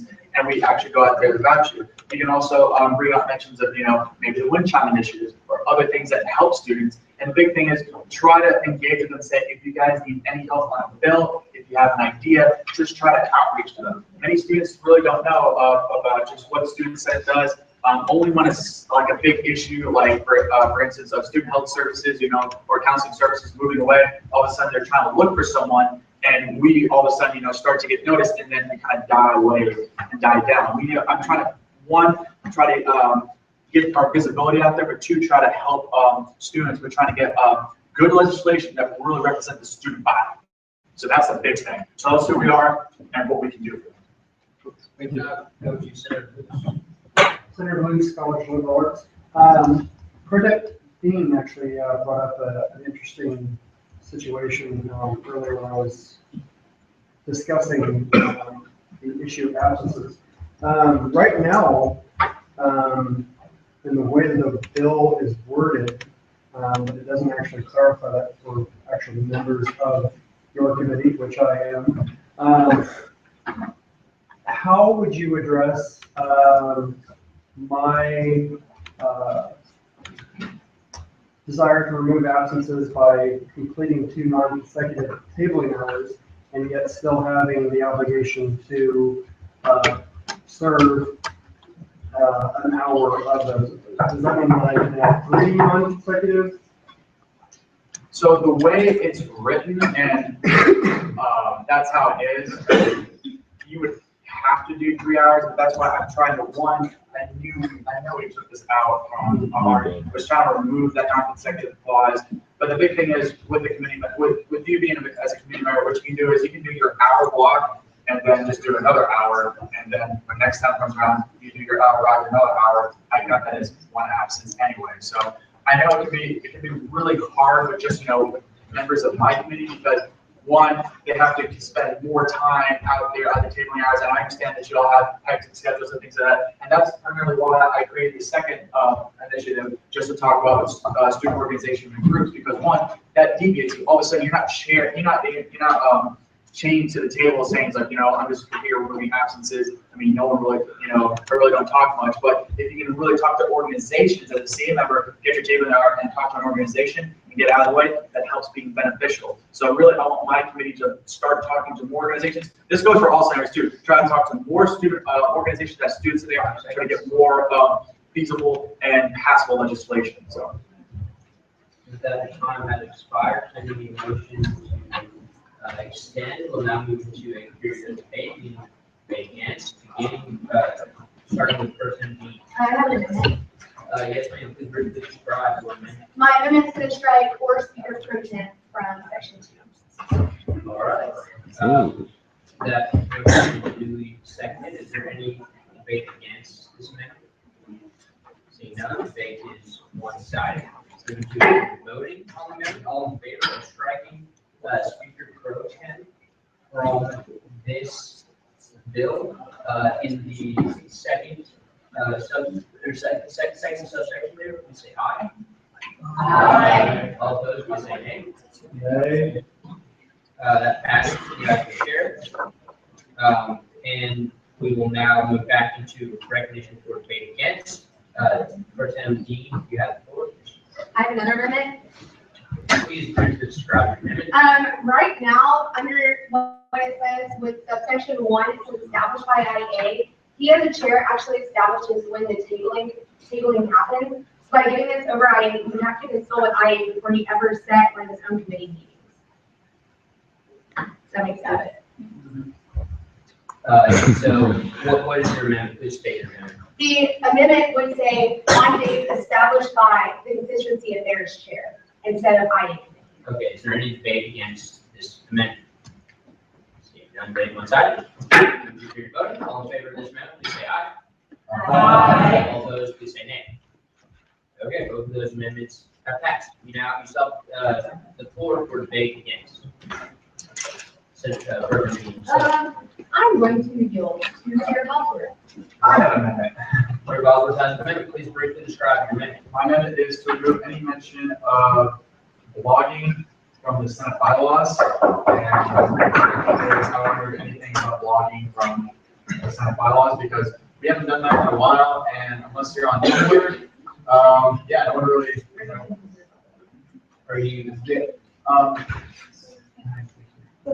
So basically, one of the senators actually on the chairs actually mentioned that there is another subsection in which they talk about blogging, saying that I have to keep up a week or bi-weekly blog for student senate. The previous chair hasn't done this, and so far, so it's the two previous chairs. So really, even though mostly it says up there, I just want to wipe anything that says blogging from our bylaws because we haven't done that in a while. And if you guys don't, I'm just going to start Tumblring where I just give gossip to everyone. All right, we're in debate against the bill. There is President Dean. President Dean, off campus, sorry, bud. We've spent all night talking about how people use the code ineffectively, and in order for us to add this blogging part here, we would need to cite some part of the code. And so since we don't have that in the amendment, we shouldn't be changing this unless we have an exact portion of the code that we're changing, because it already doesn't say that. And with that, I yield to Senator Hutton. Senator Hutton, off campus caucus. Happy Senate. So as much as I understand that this hasn't been done in the past by previous constituency affairs chairs, I think that we also need to realize that the people need to be updated, and no one wants to watch our however long meetings on YouTube, and there needs to be some way to inform them of that. And so I believe that was the original intention of this blogging section in the code, and I realize that we're moving into a different time where we have Facebook and other things like that, but I think the spirit of that needs to be maintained, and maybe we can share the blog on the Facebook page or communicate that in some way, but trying to avoid the responsibility of something that the code is saying is your job, in my opinion, shouldn't be a good reason to get rid of that from the code. And with that, I yield the floor. The floor has been yielded. We will now move to debate 4, beginning with Chair Bosworth. Okay, point of order, Senator Campbell is not recognized for debate. Nor has Chair Bosworth, who is introducing the amendment. Anyway, going back to what to say about blogging, I mean, we have a Facebook page, we have a YouTube page, I mean, we also have a Senate page, and we also have the battalion talking about anything that's relevant, or I mean, anything that is really decent. Like recently, we've been in the battalion almost every week or every time we meet. So there are plenty of ways to, for the student senate to actually bring out that just the use of what we do. If you guys really want a Tumblr, fair enough, but trust me, I'm going to. The second thing is, I don't have my laptop, so I would love to cite, even though most cite what section it is. I just don't know where. If you guys want to, I'll make another bill and cross that out if you guys want to, since we're trying to be transparent. And with that, I'll yield to Chair Page. Chair Page, Academic Affairs. Howdy, Senate. Just one brief comment. I can't say entertain, but I would be so opposed to saying something on the line there about a Facebook page, saying what the intent of the Facebook page is, whether that's to let our constituents know what's going on or take the slice of the blog. But honestly, I feel blogs are an outdated format of sharing. It's something that would cause unneeded work for very little benefit. That's all I got. I yield to Senator Clark. All right, Senator Clark, on technical, since I did the previous question. The previous question has been moved. It has been duly seconded. All in favor of the previous question, please say aye. Aye. All opposed, please say nay. Nay. Unanimous here, that passes. We're now going to move. Point of information. Yes, President Dean, off campus, is there a way that we can find what part of the code he's trying to change before we just add it? There is, however, the proposed amendment is, and I quote, to remove all instances of blogging from the bylaws let it therefore be enacted that says exactly that.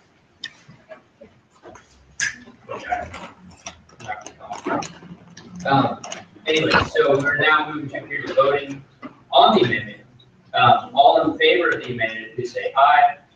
Aye. All opposed, please say nay. Nay. This requires a 2/3 vote, since it is amending a bylaw bill, and in the other chair that is not passed, and the amendment fails. We will now move back into debate against with recognition to Chair Bob. Vote has been yielded. Is there any debate for the bill? Senator Campbell? Senator Campbell, off campus. I think this looks pretty decent, but what we really need here is we really need a top 10 highlight reel from the film. We need to have the hardest hits of all. That's what they want to see. They want to see the crying over Tory Burke sandals. They want to see the biggest hits in this room. Not everybody likes watching the full game. Sometimes they just want to see the highlights. And I think that's what we need to get from people. What has been yielded is ready to debate against the bill. Chair Page. Chair Page, academic affairs. I have an amendment. I believe that, if you scroll down or up or whatever that is. Well, it's going down, but the screen's going up, okay. So, yeah, right there. So on number 2, instead of may, I feel like it should say shall, because, if you're completing the requirements, I don't think it should be a arbitrary decision whether you get an unexcused absence removed or not. And may just kind of opens up language for that possible interpretation. Okay. Is there any debate against this amendment? Seeing none, debate is one-sided. If you're voting, all in favor of this amendment, please say aye. Aye. All opposed, please say nay. All right, we'll now move back into debate against the recognitions to Chair Page. Oh. I don't have anything else, so I yield to Senator Strother. Senator Strother off campus. I have an amendment. Consistent with what we did in the Rules and Regulations Committee meeting, we should strike non-consecutive from the tabling hours requirement. Okay, a motion has been made to strike non-consecutive. Yes, Chair Bob. Chair Bob and CA, I know from our committee, we had struck in that from the bill. Stricken. Sorry, not English major. From the bill. Point of revision. Yes. The bill on the screen, the bill that we received from committee. Indeed it is. So therefore, we'll go through the amendment from Senator Strother. Is there any debate against the amendment? Seeing none, debate is one-sided. Vote on the amendment. All in favor of the amendment? Yes, Senator Support. 1 second, we found where it is. So we're gonna go through voting on this, and let's please stay in order. So all in favor of Senator Strother's amendment, please say aye. Aye. All opposed, please say nay. Senator Strother, you have the floor to debate against. I yield the floor. The floor has been yielded. We'll now move to debate for. Point of information, Senator Hudson, off campus caucus. Which amendment are we currently discussing? We're discussing the bill. The bill. Yes. Thank you. I will now move to recognition 4, recognizing Pro Tem Dean. Perfect Dean. Just so everyone knows what they're talking, why I'm now debating for this. There are very many reasons. This is what you're voting on now. This is your state affairs. Instead of I, Pro Tem has been instructed, nothing about blogs, don't worry about it. So this is the bill you're voting for, and it's a great bill, and with that, I need to read this question. Motion has been moved and seconded. All in favor of moving the previous question, please say aye. Aye. All opposed, say nay. That passes unanimously. Chair Page. Is that bill not the bill that we voted on because, or that we amended? It still says may on it. That should say shall. We did vote on that. Vote is made, shall. That being said, Number two. yeah.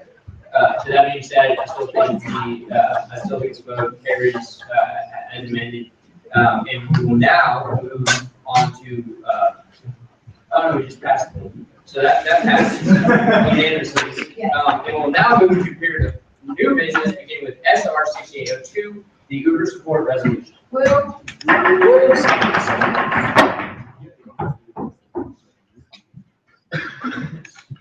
howdy, Senate. So it's come up a few times in the city of College Station City Council, whether or not we should regulate and tax Uber. The effect of that, when it's been done in other cities, has been to either raise the price of an Uber ride, or Uber no longer offers its services, like what happened in San Antonio.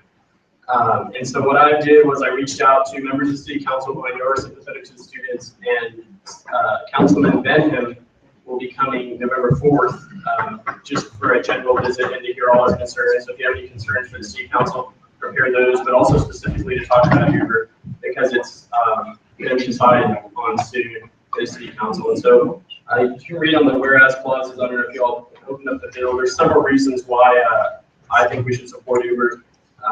Whether or not you personally want to get into a vehicle where the guy hasn't been drug tested, you should still support Uber, because other people will get in there, and that frees up the availability of services you may feel more comfortable with, like carpool or taxis. It takes people off the market for you. So that's not a good reason to not support Uber. That's a good reason to not use it personally.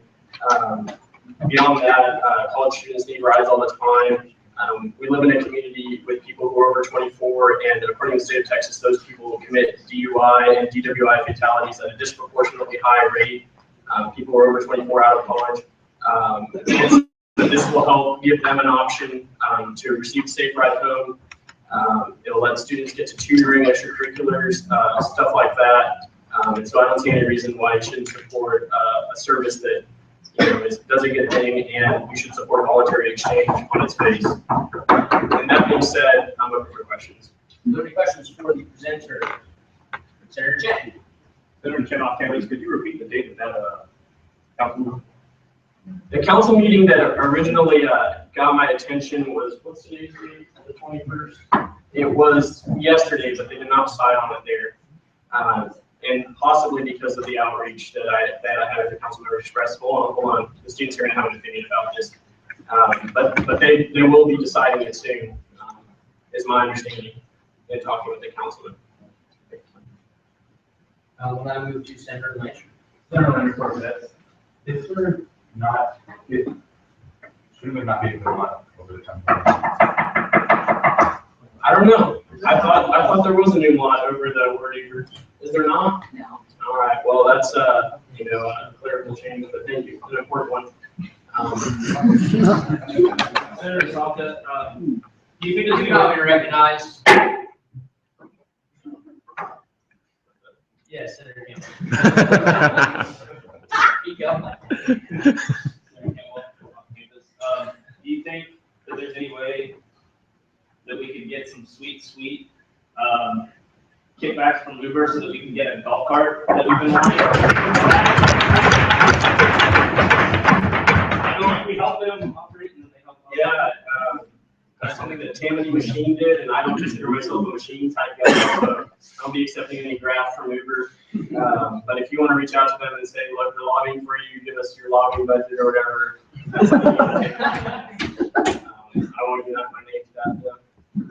When I get a share page. Share page academic affairs. Would not people over the age of 21 have the primary source of some of that?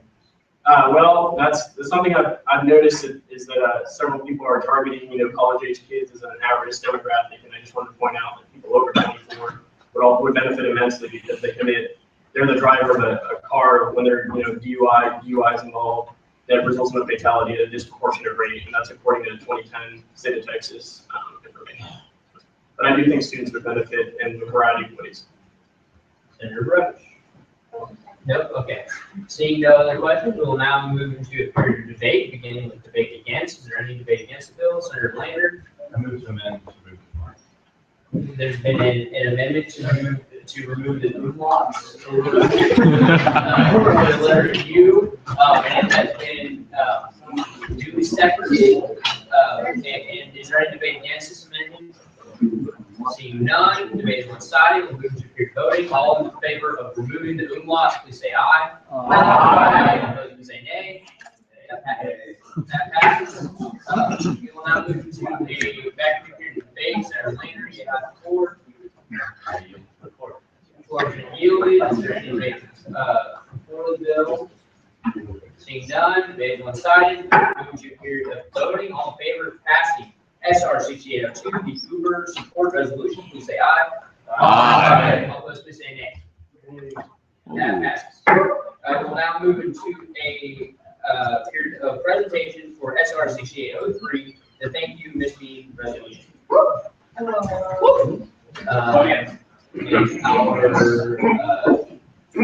Chairman's not here, but we have a couple sponsors. So you guys will have 10 minutes beginning and after.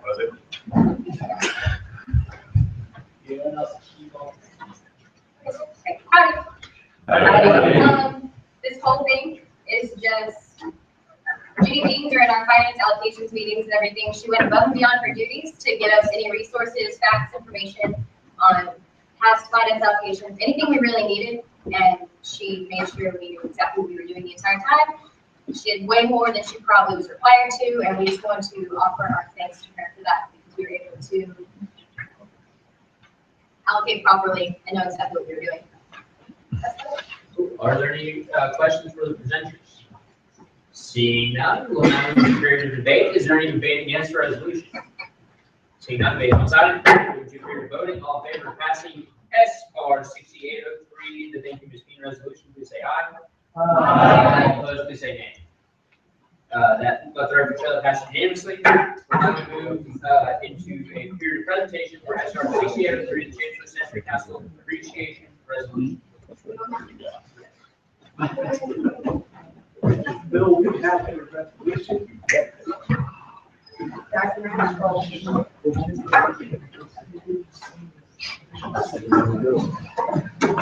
Now have the chance right now. Go ahead, this is the group that donated to Career Closet the large amount of money, so it is a thank you to them, as well as our esteemed chancellor, Mr. Gonchar. So that's it. I love we pass unanimously, so I can write on there that just passed unanimously whenever I send it to them. And thank you very much. We are now going to recognize questions, starting with Senator. Senators on campus, what's stopping you from? I'm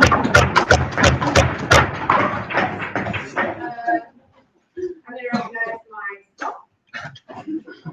Would you be willing to add Levi and the other two gentlemen that helped you with the bill to sponsor?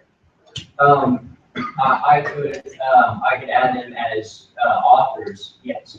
My only hesitation is I tried really hard to make one page. If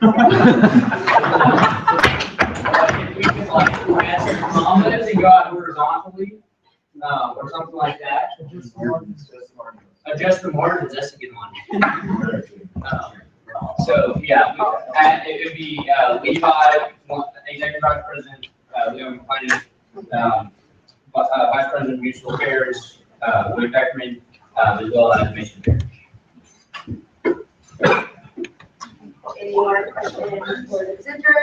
Seeing none, we'll now go with debate, recognizing Senator Mitchell. I have an amendment to add as authors, Leo McClellan, Vice President of Municipal Affairs, William Beckman, and Mason Parrish. Oh, that's Maria. Okay, so that is, available, with second for that amendment, is available, motion to debate against the amendment. No, seeing none, that is unanimously, we will now vote on the amendment. All in favor of the amendment, please say aye. Aye. All opposed, please say nay. That's good. I will back. Go back. Now we're going to vote on the resolution itself. Resolution itself. All in favor of voting for this resolution, please say aye. Aye. All opposed? That passes. Unanimous. All right, we'll now move to a period of open session. Does anybody have any items from the session? We'll give a Senator Murphy.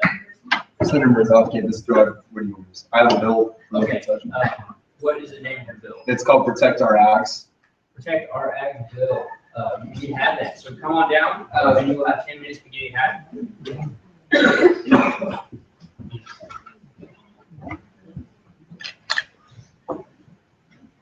All right, howdy. So I'm sure all of you know, unfortunately, on early Sunday morning, we had 2 ags pass away that were hit by a car outside of Northgate on University. And Tanner and I did some looking on Google Maps, and there isn't a concrete barrier that extends completely across University in front of Northgate. And while the police report said that they were jaywalking, we could save a lot more lives potentially by extending that barrier. So that cars that potentially have drunk drivers and wreck on the sidewalk can be prevented from hitting bystanders or people with jaywalk less because they would have to climb over a fence. So that's what our bill is asking the city council to go ahead and look into plans to extend that concrete barrier, except for the crosswalks so that we can protect our eggs. We'll begin with questions from Pro Tem Dean. When this goes to committee, would you be willing to also ask for College Station to reduce the speed limit going in front of that Northgate strip? Personally, no. We'll stop right there. Are there any other questions for the presenters? Seeing none, this will be referred to the Community Relations Committee. Are there any other? Yes, Senator Chen. Do you have a motion? Or what do you have? I'll do those. 2 bills. Okay, what's the first one? I forgot what the name was. That's a great bill. Wow.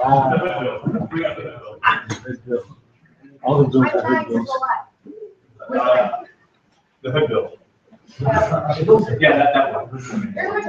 Sorry. I said, Senator Chen off campus, we have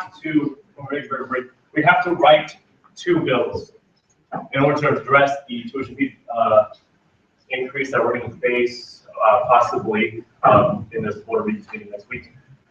We need to write the bill in order to bring that consideration into the finance committee, because we weren't going to meet this next week. We needed content and able to be able to meet. So therefore, I'm presenting this bill, the hood bill, or 2015 support for tuition fee increase bill, not because we, as a finance committee or Senate, support tuition fee increase, it's because we need content for our committee. And with that, all I have. Are there any questions for Senator Chen? Senator Rose. Senator Rose, why is it necessary to write this bill as a petition that the entire Senate probably disapproves of in order to get that content in your committee? I'll be blatantly honest with you, I'm not sure. But Chair Hook came up to me and told me that I needed to craft several bills in order for us to address this content. Do you have a further motion? I have a motion. Chair, on rules and regulations, I move we postpone the consideration of still in that. The motions are made to postpone the consideration of the bill. Definitely seconded. All in favor of doing so, please say aye. Aye. All opposed, please say nay. Nay. And the ayes will share that passes. Bill has been postponed indefinitely. We will now move back into period of open session. Do we have any? Yes, Senator Chen. Senator Chen off campus. Now, this is the one that I believe everybody will be for. This is the one that I actually disagree with myself. This is my bill. No new increases. No new increases to it. I apologize. This one. Chair, don't be right. I very specifically highlight the issues with tuition fee increases, as you can see in the graph, hopefully for this report. That's all I have for you today. All right, questions for the beginning with Person B? Person B, on campus question to preface. Yes, ma'am. My understanding thing was that Chair Hood wanted both bills to happen so that y'all could assess both, accordingly to have them out before. Is that correct? That is correct. All right, any other questions for the senator? Senator Sport?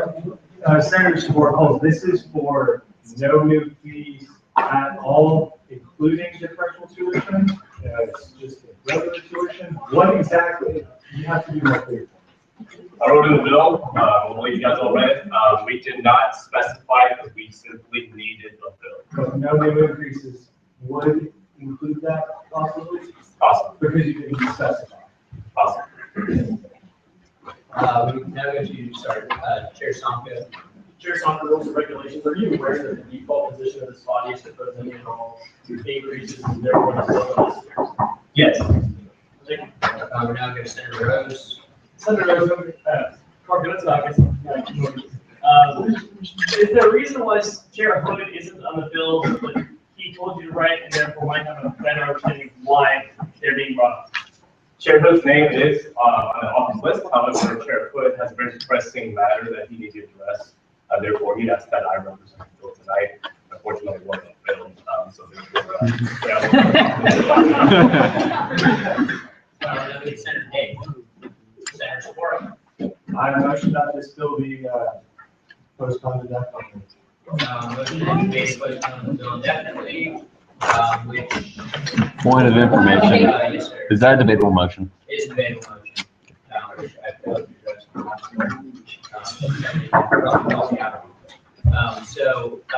Is there any debate against postponing the bill indefinitely? I saw Senator Hutton first.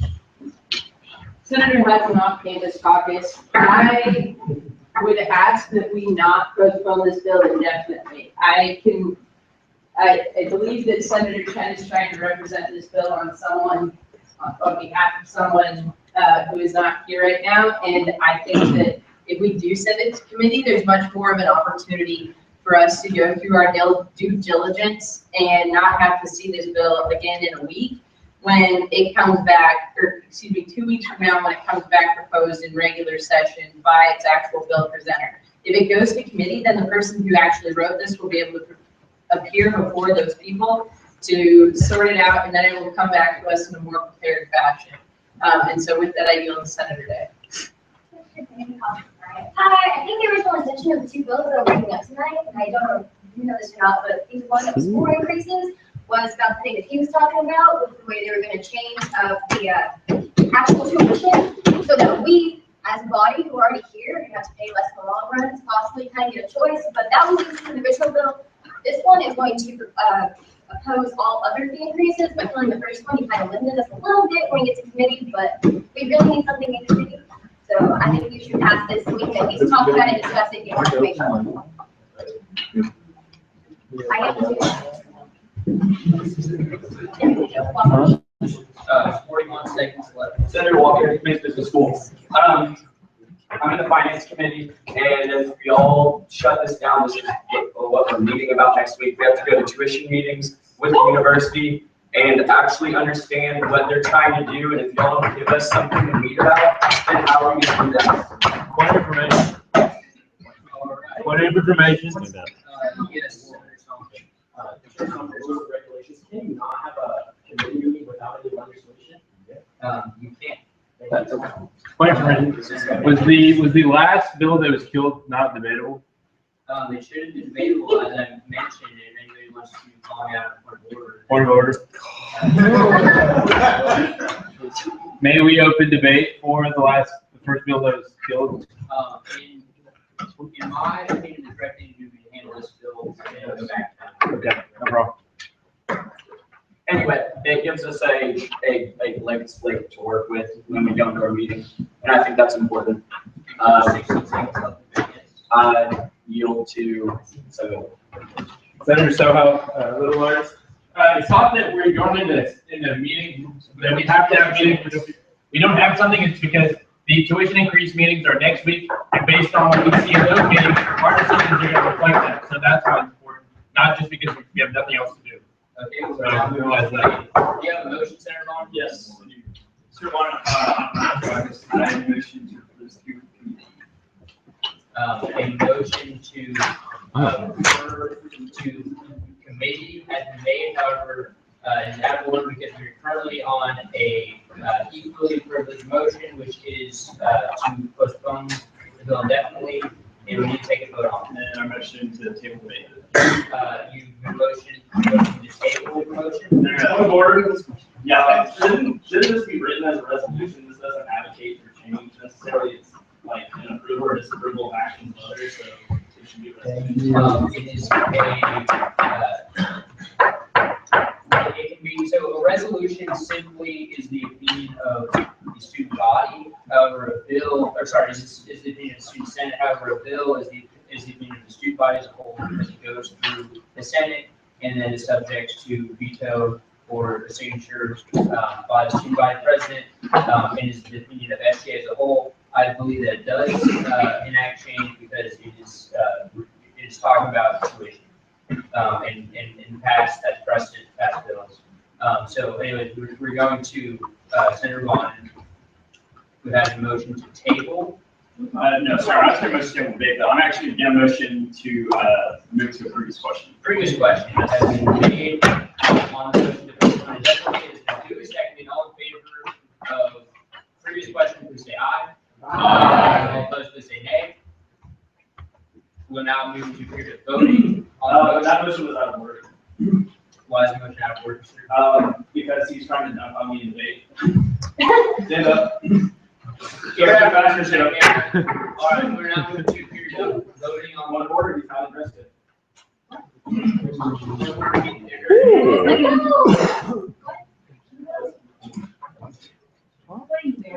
In my eyes, he is in dress code.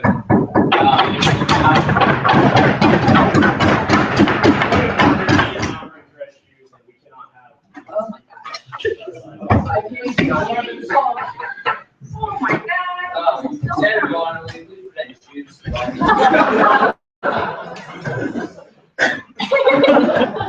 Shoes are out of order, motions out of order, we're going to debate for. Here's All in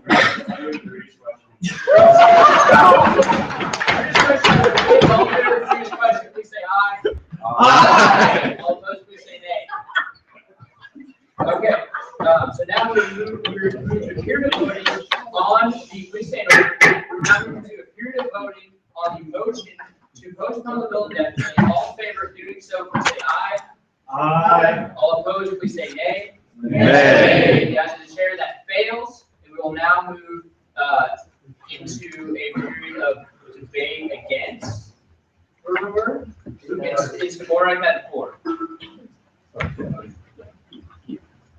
Wait. Yield the floor, support. Wait, no, there's no, you made the motion. Yeah, you made a motion, so we're going back to question and answer.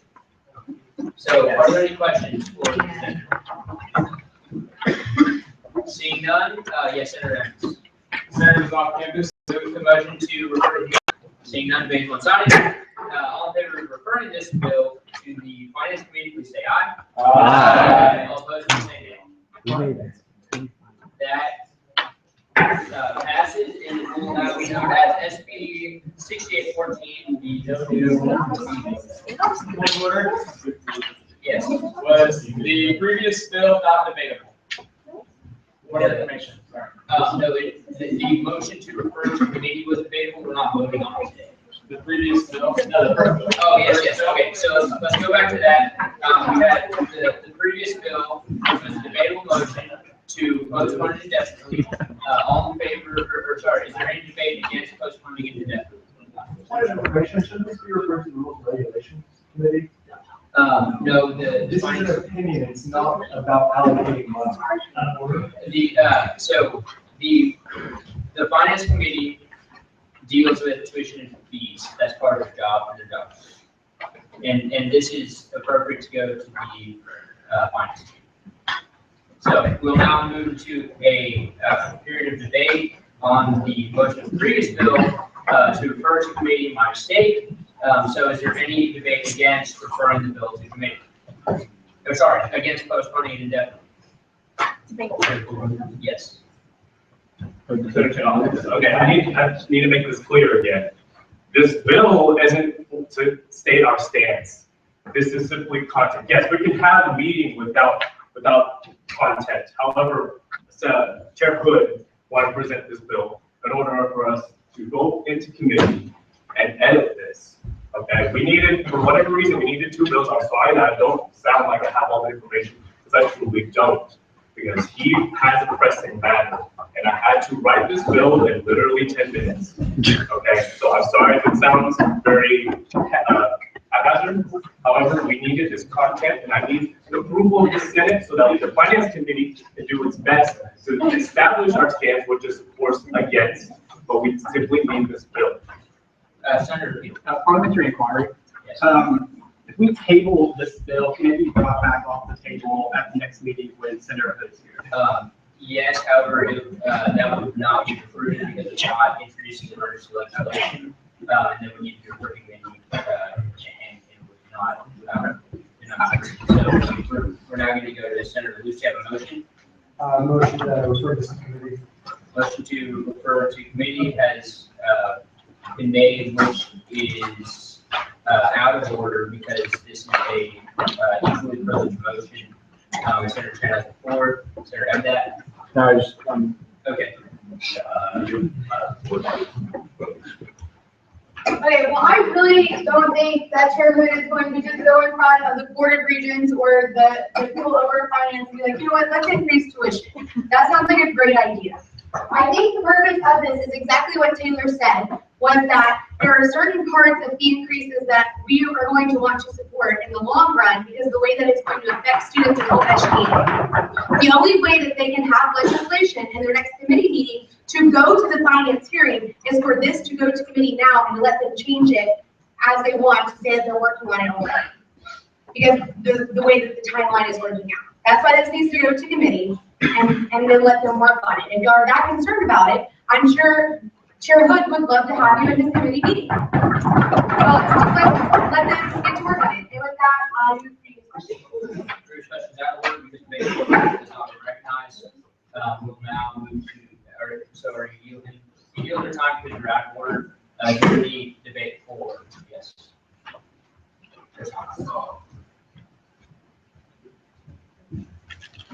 I think there is a serious misunderstanding because Chair Hood is way too good of a senator and chair to have legislation just for the sake of being legislation that we don't support. He understands that we pass things we support. And in fact, he has actually made the same motion to table a bill indefinitely because he didn't want the battalion to run away with the story that we were trying to do something. And so what this looks like to me is a shortcoming of all of you who promise I'm running for lower fees, I'm running to limit tuition. And it's something that's none of us in this room support, to my knowledge, is raising tuition. And the 2 people who have debated against the motion were not at the BPSA dinner where we discussed this extensively with Dr. Strausser, the Chief Financial Officer for Texas A&M University, and do not have the same understanding that both I and Chair Hood have regarding this. And to address the point of we need it in committee so that we can bring it up next time, that kind of misses the mark in my opinion, because if Chair Hood really wants to bring this up, he can introduce it as either emergency legislation or as a resolution and do that without having to do a committee meeting. And with that being said, I will yield to the floor. The floor has been yielded. We'll now move into debate against. Any debate against? Is that debate against? No. Is it a point? Motion. Yes, sir. Senator Peel, off campus, I move previous question. Previous question has been yielded to, or has been moved. Point of information. Yes. Point of information, Senator Biden off campus, which, can you help me understand? Yes, ma'am. So we are currently voting on going to previous question on the motion to postpone this bill indefinitely. So if you don't want any more debate on postponing it indefinitely, then you will vote in a required vote. So all in favor of moving the previous question to say aye. Aye. All opposed to say nay. That passes. We'll now move to a period of voting on whether or not to postpone this bill indefinitely. All in favor of postponing this bill indefinitely, please say aye. Aye. All opposed, please say nay. Nay. That fails. We will now move back into question and answer. So are there any more questions for Senator Chen? Senator Bush polls when are the finance meetings? Wednesday. Like your team meetings, and you want to have, permission of purpose? Yes. You want to have these bills, or one of these bills, in your committee to go to the meetings, which are Monday and Tuesday. Your meeting is on Wednesday. Yes, so that we may craft the bills as appropriate to whatever they propose at the Board of Regents meeting. However, our stance is still the same. Against. So are you going to have an early meeting to do that for Monday and Tuesday, since your meeting is Wednesday? Unfortunately, no, because we have to meet at those particular meetings to discuss. So you're going to meet. They're not actual meetings, they're not actual. To discuss Please limit it back and forth. We're going to the next question. Do you have a motion? I'll say point of information. Yes, ma'am. Point of information, is it not true that Senator Hood had stated that the meetings on Monday and Tuesday are with Strasser in order to learn about this nutrition increases? I believe that. Not are actually finance meetings, they're Yes. just meetings with Strasser to understand what we're learning about. I believe that what the meetings on Monday and Tuesday are tuition fee hearings in which CFO Strasser and a few other people will be there explaining the tuition fee increase, which would make it appropriate to have a meeting after the deal. Yes. Chair, on the rules and regulations, I move this be referred to the finance committee. Motion to refer to the finance committee has been made. President, can you please report about 10 minutes beginning at Howdy.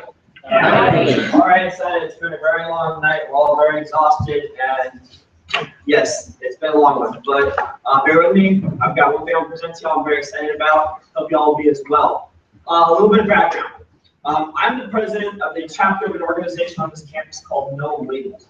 No Labels is a bipartisan political group based in Washington, D.C.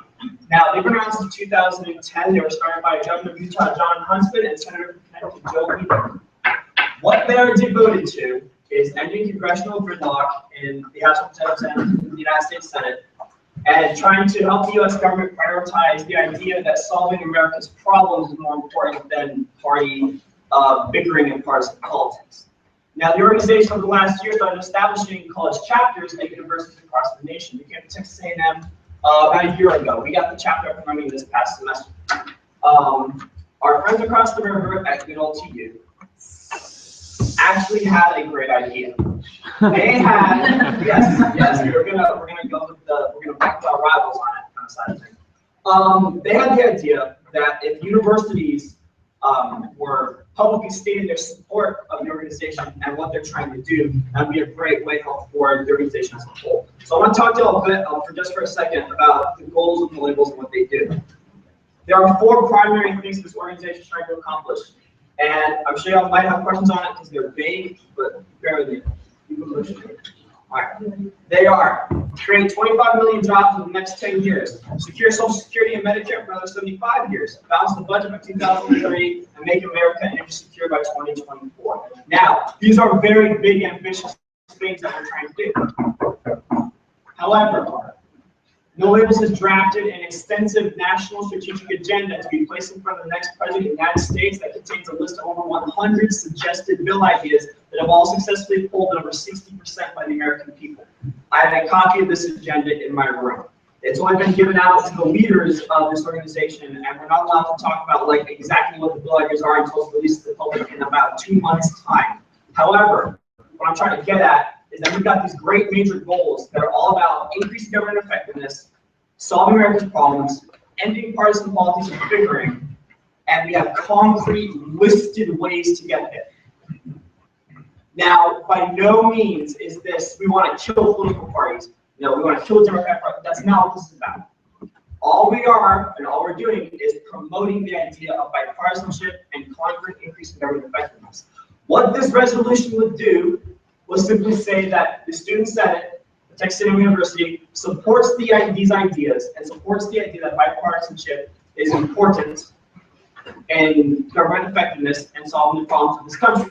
It would also say that we support House Resolution 207, which is currently being stalled in committee in the United States House of Representatives, which basically lays out those 4 goals I just said and says that the House should, try to work towards them.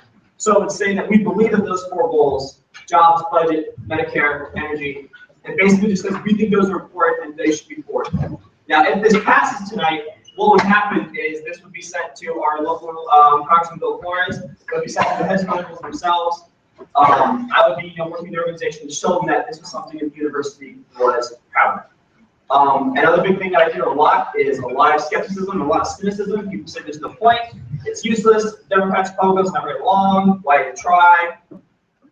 Here's the thing, that kind of attitude is why we almost have a government shutdown every year. At least this group is trying to do something. And a lot of y'all, I'm sure haven't heard of yet, we have over 500,000 supporters nationwide. We just held a nationally televised convention in Manchester, New Hampshire 2 weeks ago, where 8 presidential candidates from both sides of the aisle came and spoke.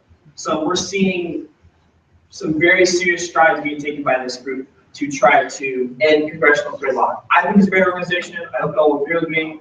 I will now take questions. All right, we'll begin questions with Senator Chair Sonka. Chair Sonka, rules and regulations. By saying you can't tell us what the bills of supports actually contain, are you saying we have to pass it to find out what's in it?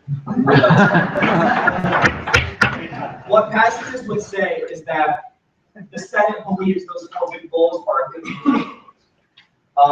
The organization themselves are critiquing and reworking on that draft as the new polls come in, as American people say what they want and what they like. So they don't want different members of the group accidentally saying the wrong thing about what these bill ideas are. That's not the focus here. I use that as an example to show that there are concrete ideas out there, and it's not just like, oh, we want this good thing to happen, I imagine it happen someday. There are things that they're working with. But if this were to pass, Chair Sonka, all this says is that we believe that those 4 goals, that they're listed right here, are good things to work towards, and we support the United States government working towards those goals.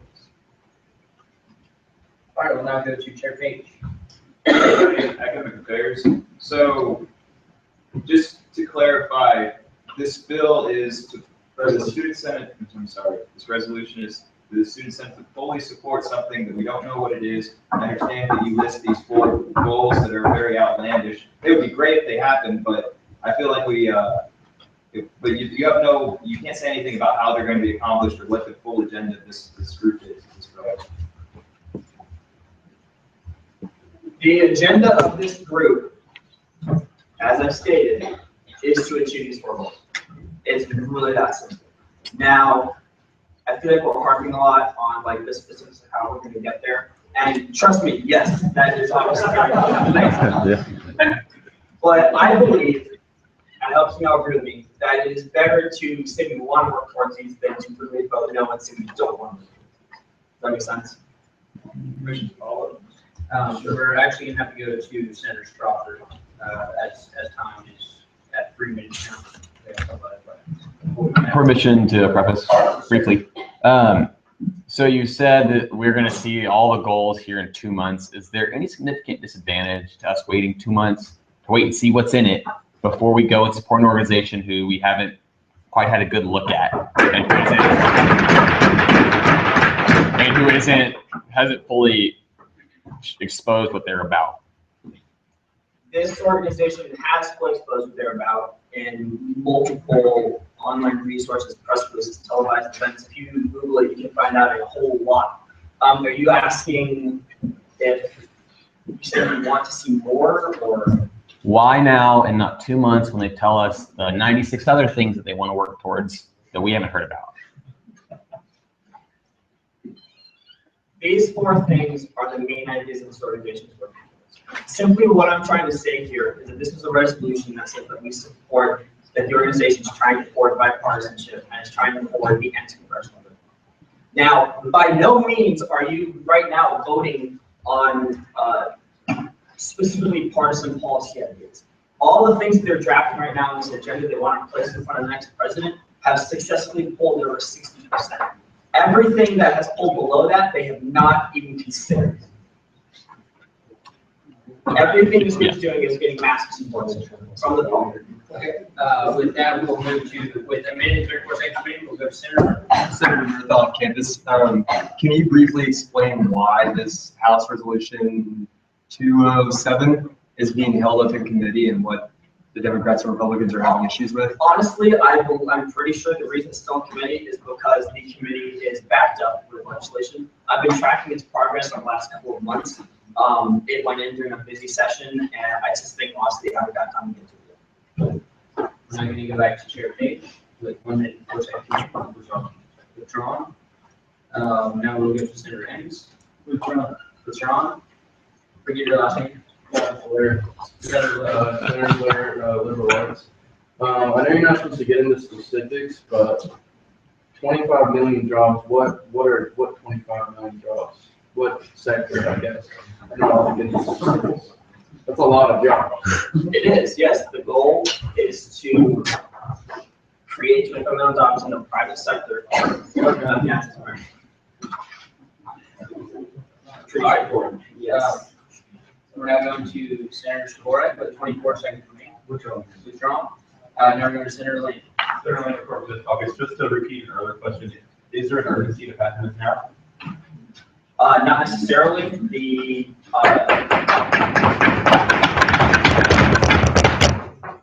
The idea was brought to my attention a couple weeks ago. That's what I'm doing now. It's been interesting. All right, the time of questions has expired. We will now move into a period of debate, pending a motion to extend. Seeing that, I'm going to begin with the first hand I saw from Senator. Yeah, 2.5 minutes meeting has. All right, hi, Senate. Hi. So if these were the only 4 goals that they were doing, talking about, maybe I would start to consider it. But one, I would want to see the plans, because I don't think any of us should be endorsing something that is just going to magically happen. We don't think He did mention that there were other plans that they wanted, and I'm not willing to put my name behind anything where I don't know exactly what this organization is going to be pushing for. And then 2 months from now, we find out that they're pushing for something absolutely ludicrous, and we have our name behind it. So we need to see what they're actually pushing for completely, what their plans are, if they're realistic. And we need to save our name and our political capital, as much as some people don't think there is such a thing, until there is a cause that we really need to put our name behind, that has realistic goals and that has a plan of action. And with that, I yield the floor. Howdy, y'all. So 7-9, as much as I love bipartisan politics, because it allows me to be friends with most of y'all in this room, I would have to say that the goal of this and the goal of setting, even if we didn't know what it was, we as senators are not called to support or defend any kind of national policies other than ones that directly affect higher education. So by making these, and y'all can say, we talked about the pro-Israel, that was about mentoring and doing study abroad and stuff there. The concealed carry was about bringing guns to campus. Those are things that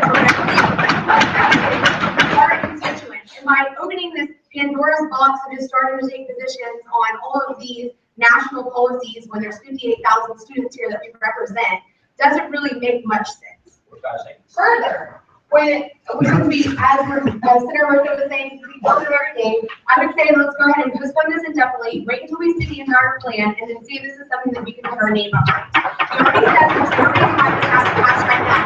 And while I know that he was working really hard because he was approached to write this bill, it wasn't just for himself and his own organization, and I extremely appreciate that. I think that until we have a full plan, we can't really make a decision on this, if we should make a decision at all.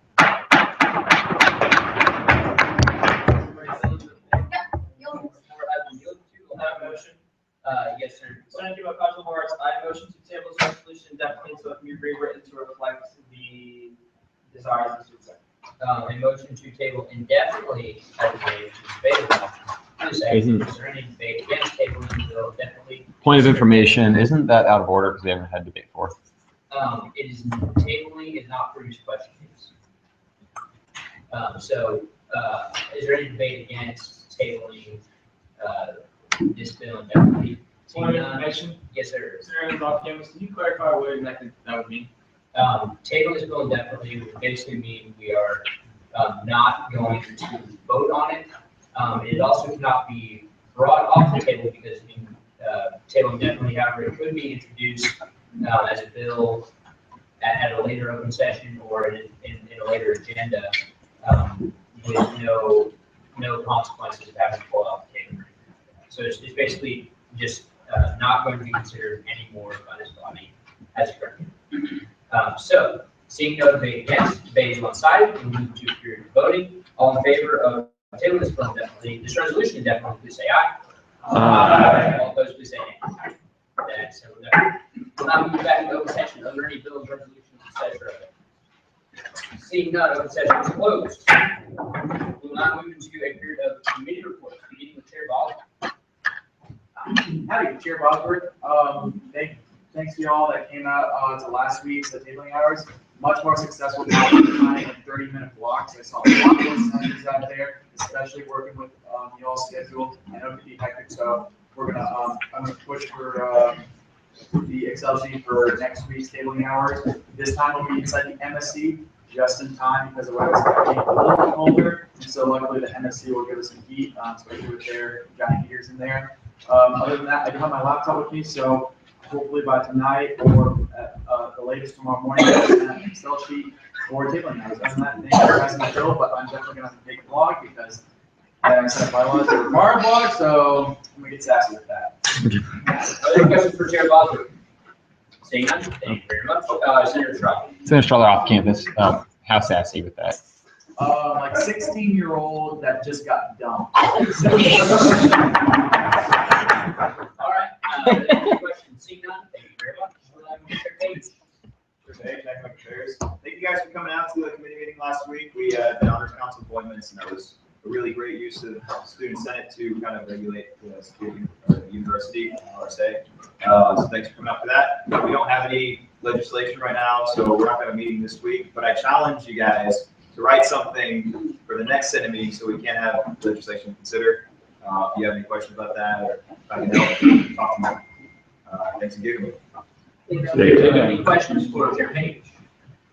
Seeing none, thank you very much. We'll now move to Chair Song. Chair Song, the rules and regulations being that we have no legislation, we will not have a committee meeting. I'm going to give you guys a week off, but colleges are having differential tuition increases, which are much larger.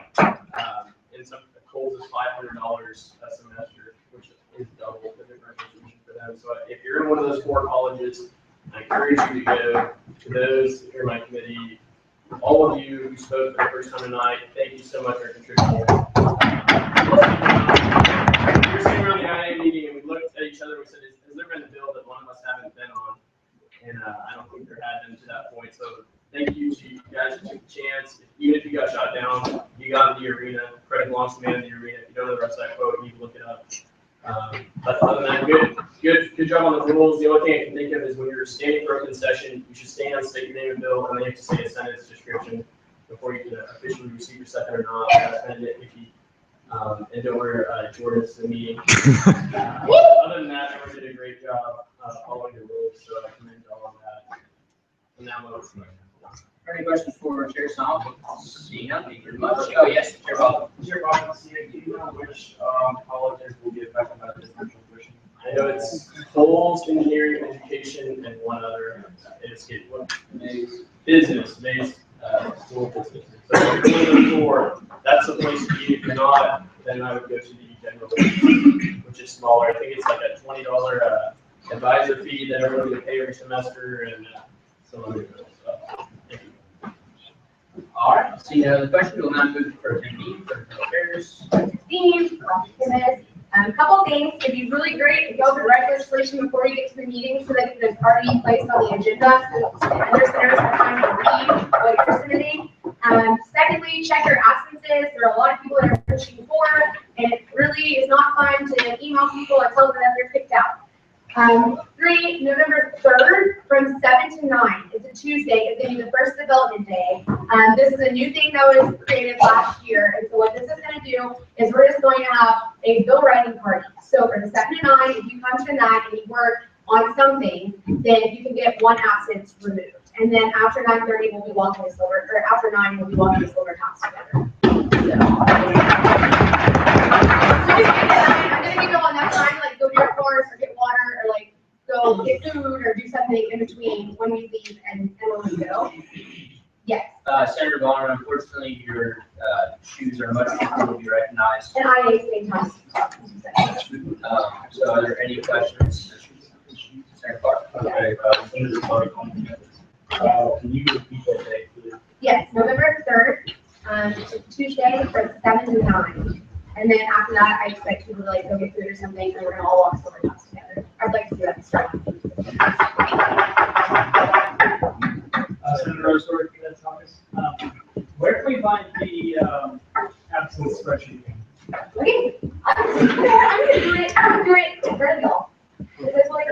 here. So you're gonna hear your drive. Go to drive, 68 students in it, and you go to center resources. Access excuse form, 68 session accesses. You click on that, everyone's there, it's up to date. It's yellow if you have 3 or less, red if you're like, well, obviously it's.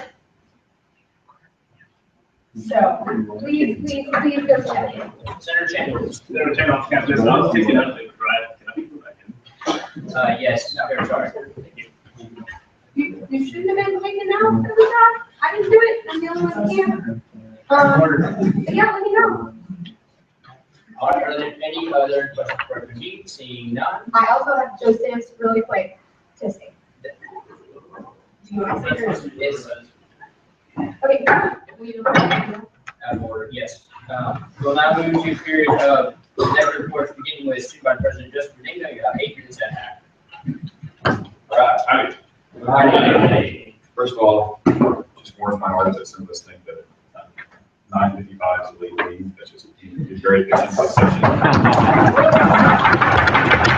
Second of all, I'm a little bit disappointed because I thought I might have to bust out my trusty veto stamp, but thankfully, We'll send you one. we had a productive discussion about merits of tenure and our judicial court. So thank you all for that. But honestly, though, I think everyone conducted themselves very well and had very professional. So pleased with how that all turned out. A few updates with regards to city council stuff. Our fabulous Mr. Wayne Beckerman, our Vice President of Municipal Affairs, doing some really great work there. We're working right now on getting a student regent type position into the code of the city council, so that every single year there will be a person that is required to sit as a non-voting member of the city council. Because when we went and talked with them, a lot of what they said is we want consistency in this position. Wayne is doing a great job, but we want to make sure that this is something that happens from year to year. And so we've been written legislation to be submitted to them that would kind of put that into their code, that every single year there's going to be a non-voting student. And that's a really big deal. So once we get that into them, we'll kind of have a sister legislation come through this body to make sure that that position is taken care of on our end as well. So really excited about that. We're also working few improvements and kind of steps we made towards our year-long effort of trying to get more than 4 students to the house together. We're now working on kind of rebranding it to be a little more appealing to some of the older members of the council. We have 2 votes, we need 4 to make it happen, so we're going to try to work on kind of rebranding it to be a neighborhood integrity preservation bill, something like that. And there is, that's not total, spin. There is some merit to that. So hopefully we can kind of persuade some of the people on the council to vote for this. I would personally like to commend Senator Murtha for his work on the bill we're asking that we have the old seal on the degrees. There has been, that was a great bill. There's been considerable advancements made there. Can't guarantee anything yet, but it's looking very favorable there. So good job, Senator Murtha. For those of you who maybe did not see the email that President Young sent out, I believe last week, he sent out an email containing the website that I mentioned previously. So it is up, it is running, it is official. It is a website detailing a lot of specifics and frequently asked questions about concealed carry on campus next year. I really think it's important that all of you as student representatives take the time to read through that. I helped make the website. I think it's a great website. But please go through and really familiarize yourself with exactly what concealed carry on campus is going to look like this year. There's a ton of misconceptions, there's a ton of detail that people don't know about. And it's really important that us, being people who, maybe you get asked a question by the BAT, or maybe you get asked questions by other organizations you're in, whatever it is, please make sure that you're at least able to kind of have general knowledge and also be able to refer people to that website, because it really is a big resource. A lot of time, effort in making sure that all of the information out there is very correct and well cited and all that kind of stuff. It's pretty clear. There's like general information, and then you can scroll down a list of about 50 or so questions that get answered very specifically. So please take the time to look at that. That's really exciting. Also, I'm encouraged about the kind of atmosphere of the discussion concealed carry on our campus versus what's going on in Austin. Again, these have been mentioned plenty of times tonight, but please, if you are interested in having your voice heard about the tuition fee increases, go to the tuition fee increased hearings. I do want to commend Dr. Strauser, our CFO. The accountant made sure to have the hearings on 2 different days at 2 different times. There have been complaints in the past that students that had classes would have no way of getting to them. They did go kind of out of their way to make sure that that would be taken care of. And then as far as the specific proposal, I think Chair Sonka mentioned it, that it is a 2.1% increase per year, averaged out, and then it'd be locked in place. Or you don't need to worry about these. 2.1 times 2.1 times 2.1 times 2.1. And now, in addition to that tuition increase, there would be a new fee, which would be a advising fee of $20 per semester per student. And that advising fee does not get lumped into the UAF, but it is a separate fee like the rec fee, and would grow proportionally with the number of students that attend university. So those are the specifics of the proposal. Think of it however you want. Personally, never been in favor of raising tuition. But please, if you're interested about learning the specifics, go to those tuition fee hearings. And then the last thing I'd like to share is just to, I don't know, there's 2 things this week in the last few days that just please be careful, y'all. On Northgate, wherever it is, be careful with that. It doesn't specifically matter for the students that, or the people that lost their lives were not Aggies, but the person driving the car was. Again, it doesn't really matter in terms of loss of life, but just so you know the specifics there. And then also the whole, I don't know if y'all saw the whole threat thing, but don't be stupid with social media.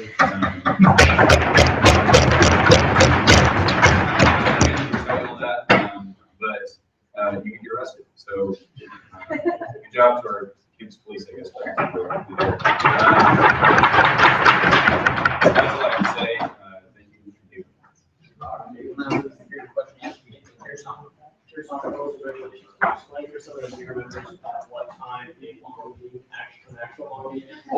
Okay, so ORE before we received was consistently into the 1 a.m. territory.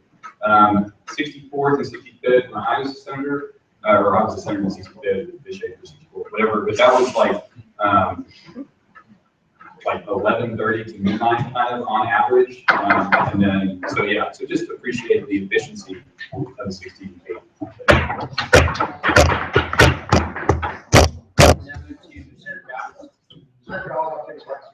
Sorry, what was the website again?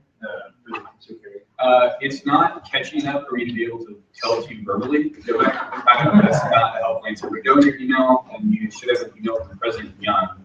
And there's a link in that. There's kind of, it's like a lot of words, and so some of you may have missed it towards the bottom. But yeah, he sent an email last week containing that website. It's also on like the TAMU. I think if you go like TAMU Campus Resources, there's like you can get to it from TAMU.edu, but I would go to his email. Point of information, Senator Hutton off campus is the name of the website, tamu.edu/statements/campus-scary.html. I do not know, but I would assume by the nature of that question that it. Yeah, so you search TAMU, I guess if it has Campus Scary in the URL, which I wasn't sure of, just search TAMU, Campus Scary, Google will take care of it. Are there any other questions? Yes. Can you maybe explain why there wasn't a code room about the said chain thread?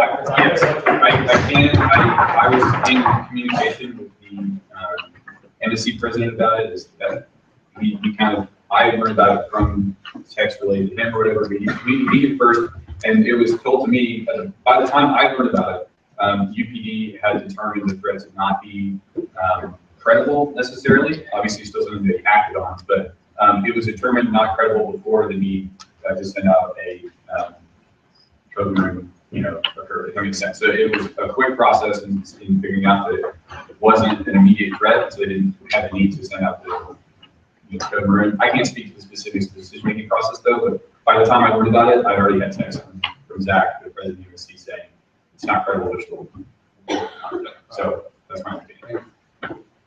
When I move to Chair Bob. Chair Bob, have you talked to anyone that doing the dealings with the railway that's supposedly supposed to go through Dallas, if Houston has stock near College Station? They have reached out, they've contacted me for email. I'm not at it. My choice is just to visit. Into a executive report for our Chief Justice James Smith. Howdy. Howdy. Well, every branch is far from perfect, and when I leave in May, I want to make sure that something that I care deeply about and love is more perfect whenever I leave it than whenever I first got it. That's a horrible English, also an English major. But so I'm just gonna work on moving forward, and anybody that wants to talk about forms or anything, please come up to me and we'll definitely discuss it. Well, we have JAG applications out. A JAG is judicial advocate for the judicial court, and they reside as a counsel for either party that plays for the defendant. Do you know anybody that would like to try that out? The applications are due Monday, and interviews will be held a week from, I believe it's Wednesday, next Wednesday. So in 2 weeks from today, we start being held. We have mock trials coming up too, where in 2 weeks we're going to start putting on mock trials for the J court, to where each justice can actually act out a case, but they're not being the real thing. So I'll ask questions. Same thing for the judicial advocates. If they say, "Hey, how would I bring this question?" or stuff like that. We're on a training program for the JAG through too. You've seen How to Get Away with Murder. Pretty much just says, I want to kind of put on the same thing, actually bringing attorneys on how to win a J court case. I don't know. I think it'd be cool. More I'll learn from it more than anything, because I do want to go to law school, so it'll be cool for everybody. But we are bringing speakers. One of them is probably my best friend at A&M. His name is Keith Slim. He teaches management 209. I apologize. Probably my best friend at A&M, but I'm just weird. Well, also, Stephen Shooter, he's one of our justices. Like I said at the very beginning, and of the forum, if you are interested in, or if you're registered to vote in Harris County, and you would like to see him on the ballot as a 215th district county judge, he has 450 votes on the ballot. All he needs is 500 to actually put him on it.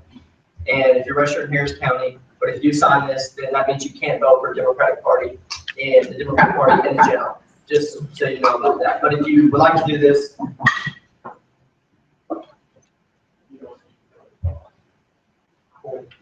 well, I think that's it. So, Chair's on the rules and regulations. Is it not that if you sign your name to this petition, you cannot vote for the Democratic primary, but you can still vote in the general election for whomever you choose? Let's get a bunch of head shakings. We're going to call that good.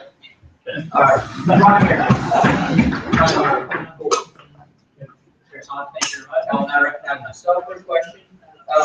Regarding the judicial advocate general positions, is it true that a member of the student senate could serve in said position?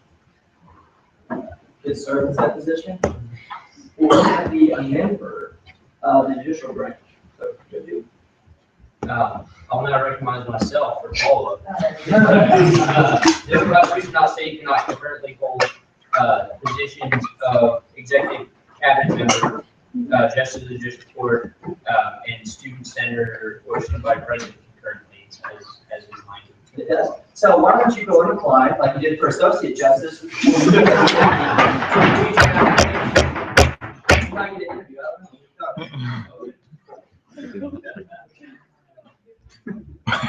Other another question? Saying none, thank you very much. Now we're gonna move Aaron. Aaron, sorry, howdy. Bye, Janet. Howdy.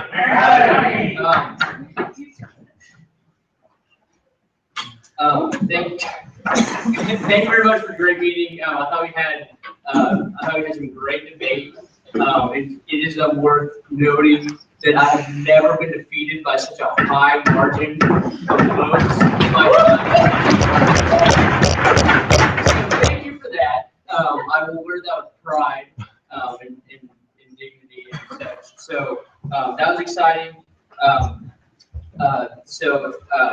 Joseph touched a little bit on the work they've been doing with the city council, which I think is great and is a testament to how much work Wayne has been putting in. Student Senate has been trying to get this position on city council, I believe since about the 60th session or so. You can see bills of them trying to write this, saying they want it, they never obtained it, and now because we have a amazing person working with the city, who's doing a really great job. We're closer and closer every day to get that, and I think we're getting it.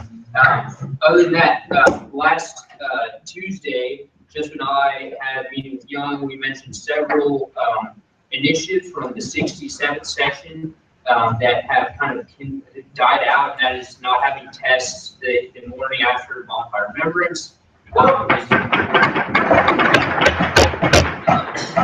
well as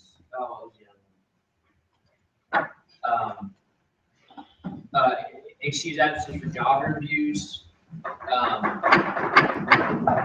and then we spoke with him about the grandfather bill that a few senators introduced and passed. So we're hopeful on that, and yeah, that's about it. So I think we were a little bit inefficient today in terms of how we're making motions. We're a little sloppy on say name caucus, etc. But I didn't want to rule everything out of order because I thought we were having some good dialogue. So we're going to move the way there. But anyways, I think that is about all I wanted to touch on. So thank you very much.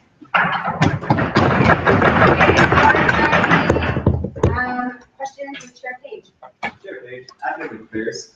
In relation to your first comment of your report, would you say that you have been humbled tonight before the Senate body?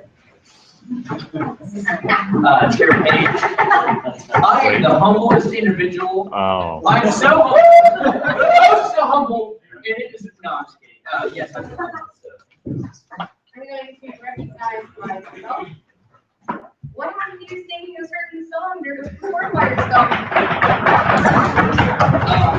So the spirit was again denied by the opposite team. However, I am pleased to announce that the singing cadets will be coming November 4th to sing the student battle.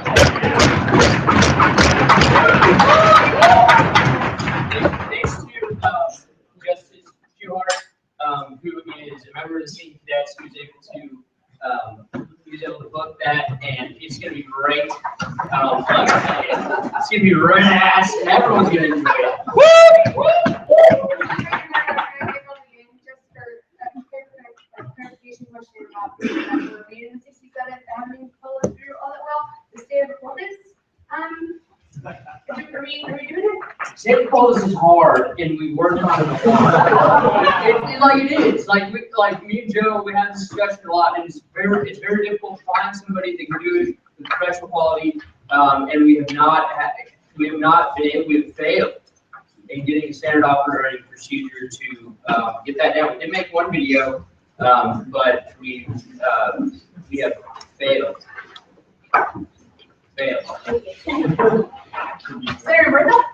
Senator Murtha off campus, so are you just going to give up or are you going to keep trying? No, we're not giving up.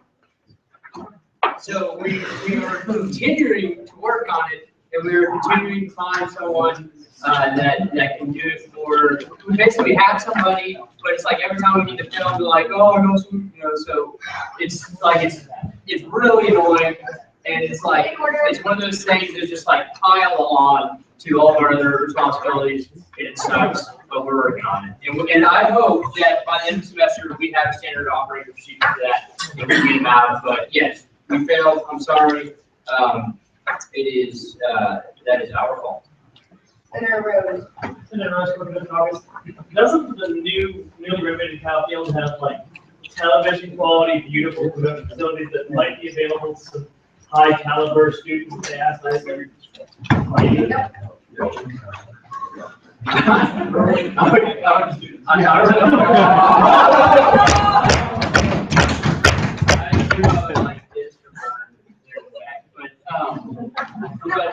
don't know if they want us messing around with their high quality, expensive equipment. So we'll see. Maybe we'll joke and put that on the list. Any more questions? Everyone, hey, stay quiet while I give attendance. I know y'all are hating, but do it. Go fast. Oh, I'm gonna open, can you do Joseph and explain when the other committees are, please? I make a motion to reopen committee reports for you to say where the chairman committees are or not present for. That motion has been duly seconded.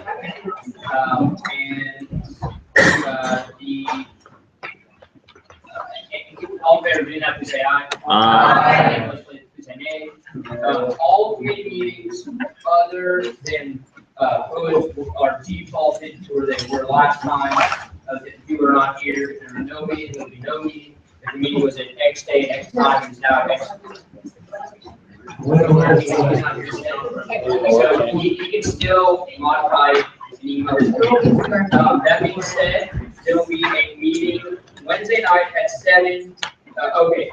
Committee members must attend an allocation hearing. In addition, so you want the members of the finance committee to go to one of the tuition hearings. In addition to a committee meeting Wednesday night at 7, you can allow the miss. All right. Any questions? Seeing none, you can make it. All right, SVP Benigno. Chief Justice Smith. Speaker Mitchell. Myself, Chair Salka. Chair Page. Chair Anderson. Chair Springer. Chair Carlson. Chair Hood. Chair Bosworth. Gordon. Zhang. Allen. Ives. Walker. Roach. Renfro. Smith. Chapman. Stewart. Lander. Rose. Balthazar. DeLeon. Hendricks. Nichols. Hess. Keith. Lambert. Turpin. Powers. Gillian. Cook. Sweet. Blair. Evidot. Zubiar. Zublak. Goose. Schaller. Day. Bobbin. Roseanne. Clark. Humble. Nally. Price. Rios. Yes, sorry. Blackett. Lawton. Brennan. Cantwell. Chen. Clivis. Emmett. Finney. Giles. Gill. Temple. Hutton. Cruz. Langston. No, please stay quiet. Please stay in order. Lovey. McNair. McDonald. Mendoza. Murphy. Hill. Brown. Brucey. Simpson. Adam. Strother. Turner. Patel. Habib. Perez.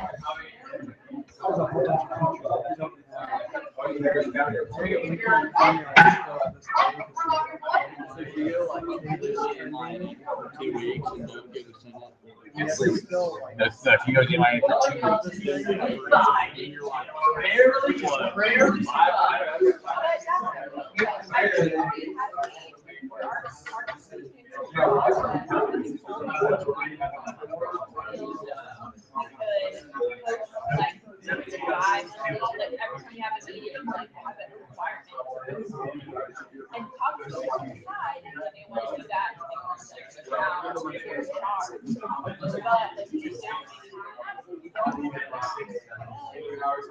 I'm thinking that would be a cool bill, and it'd be cool if the cars could get one going, we'll go over that. We don't have to do it. Yeah, do you, like. Over into that would be fine. I think. Work you have to do before you do this, because there's a lot. to maintaining it. Especially, No one knows that. Yeah. No one knows. My roommates don't even know what I do. We have, it's gotta go, this is the stuff that they're all carrying these. All our liberal arts friends. Hey, can you stop the live stream? Plus, we could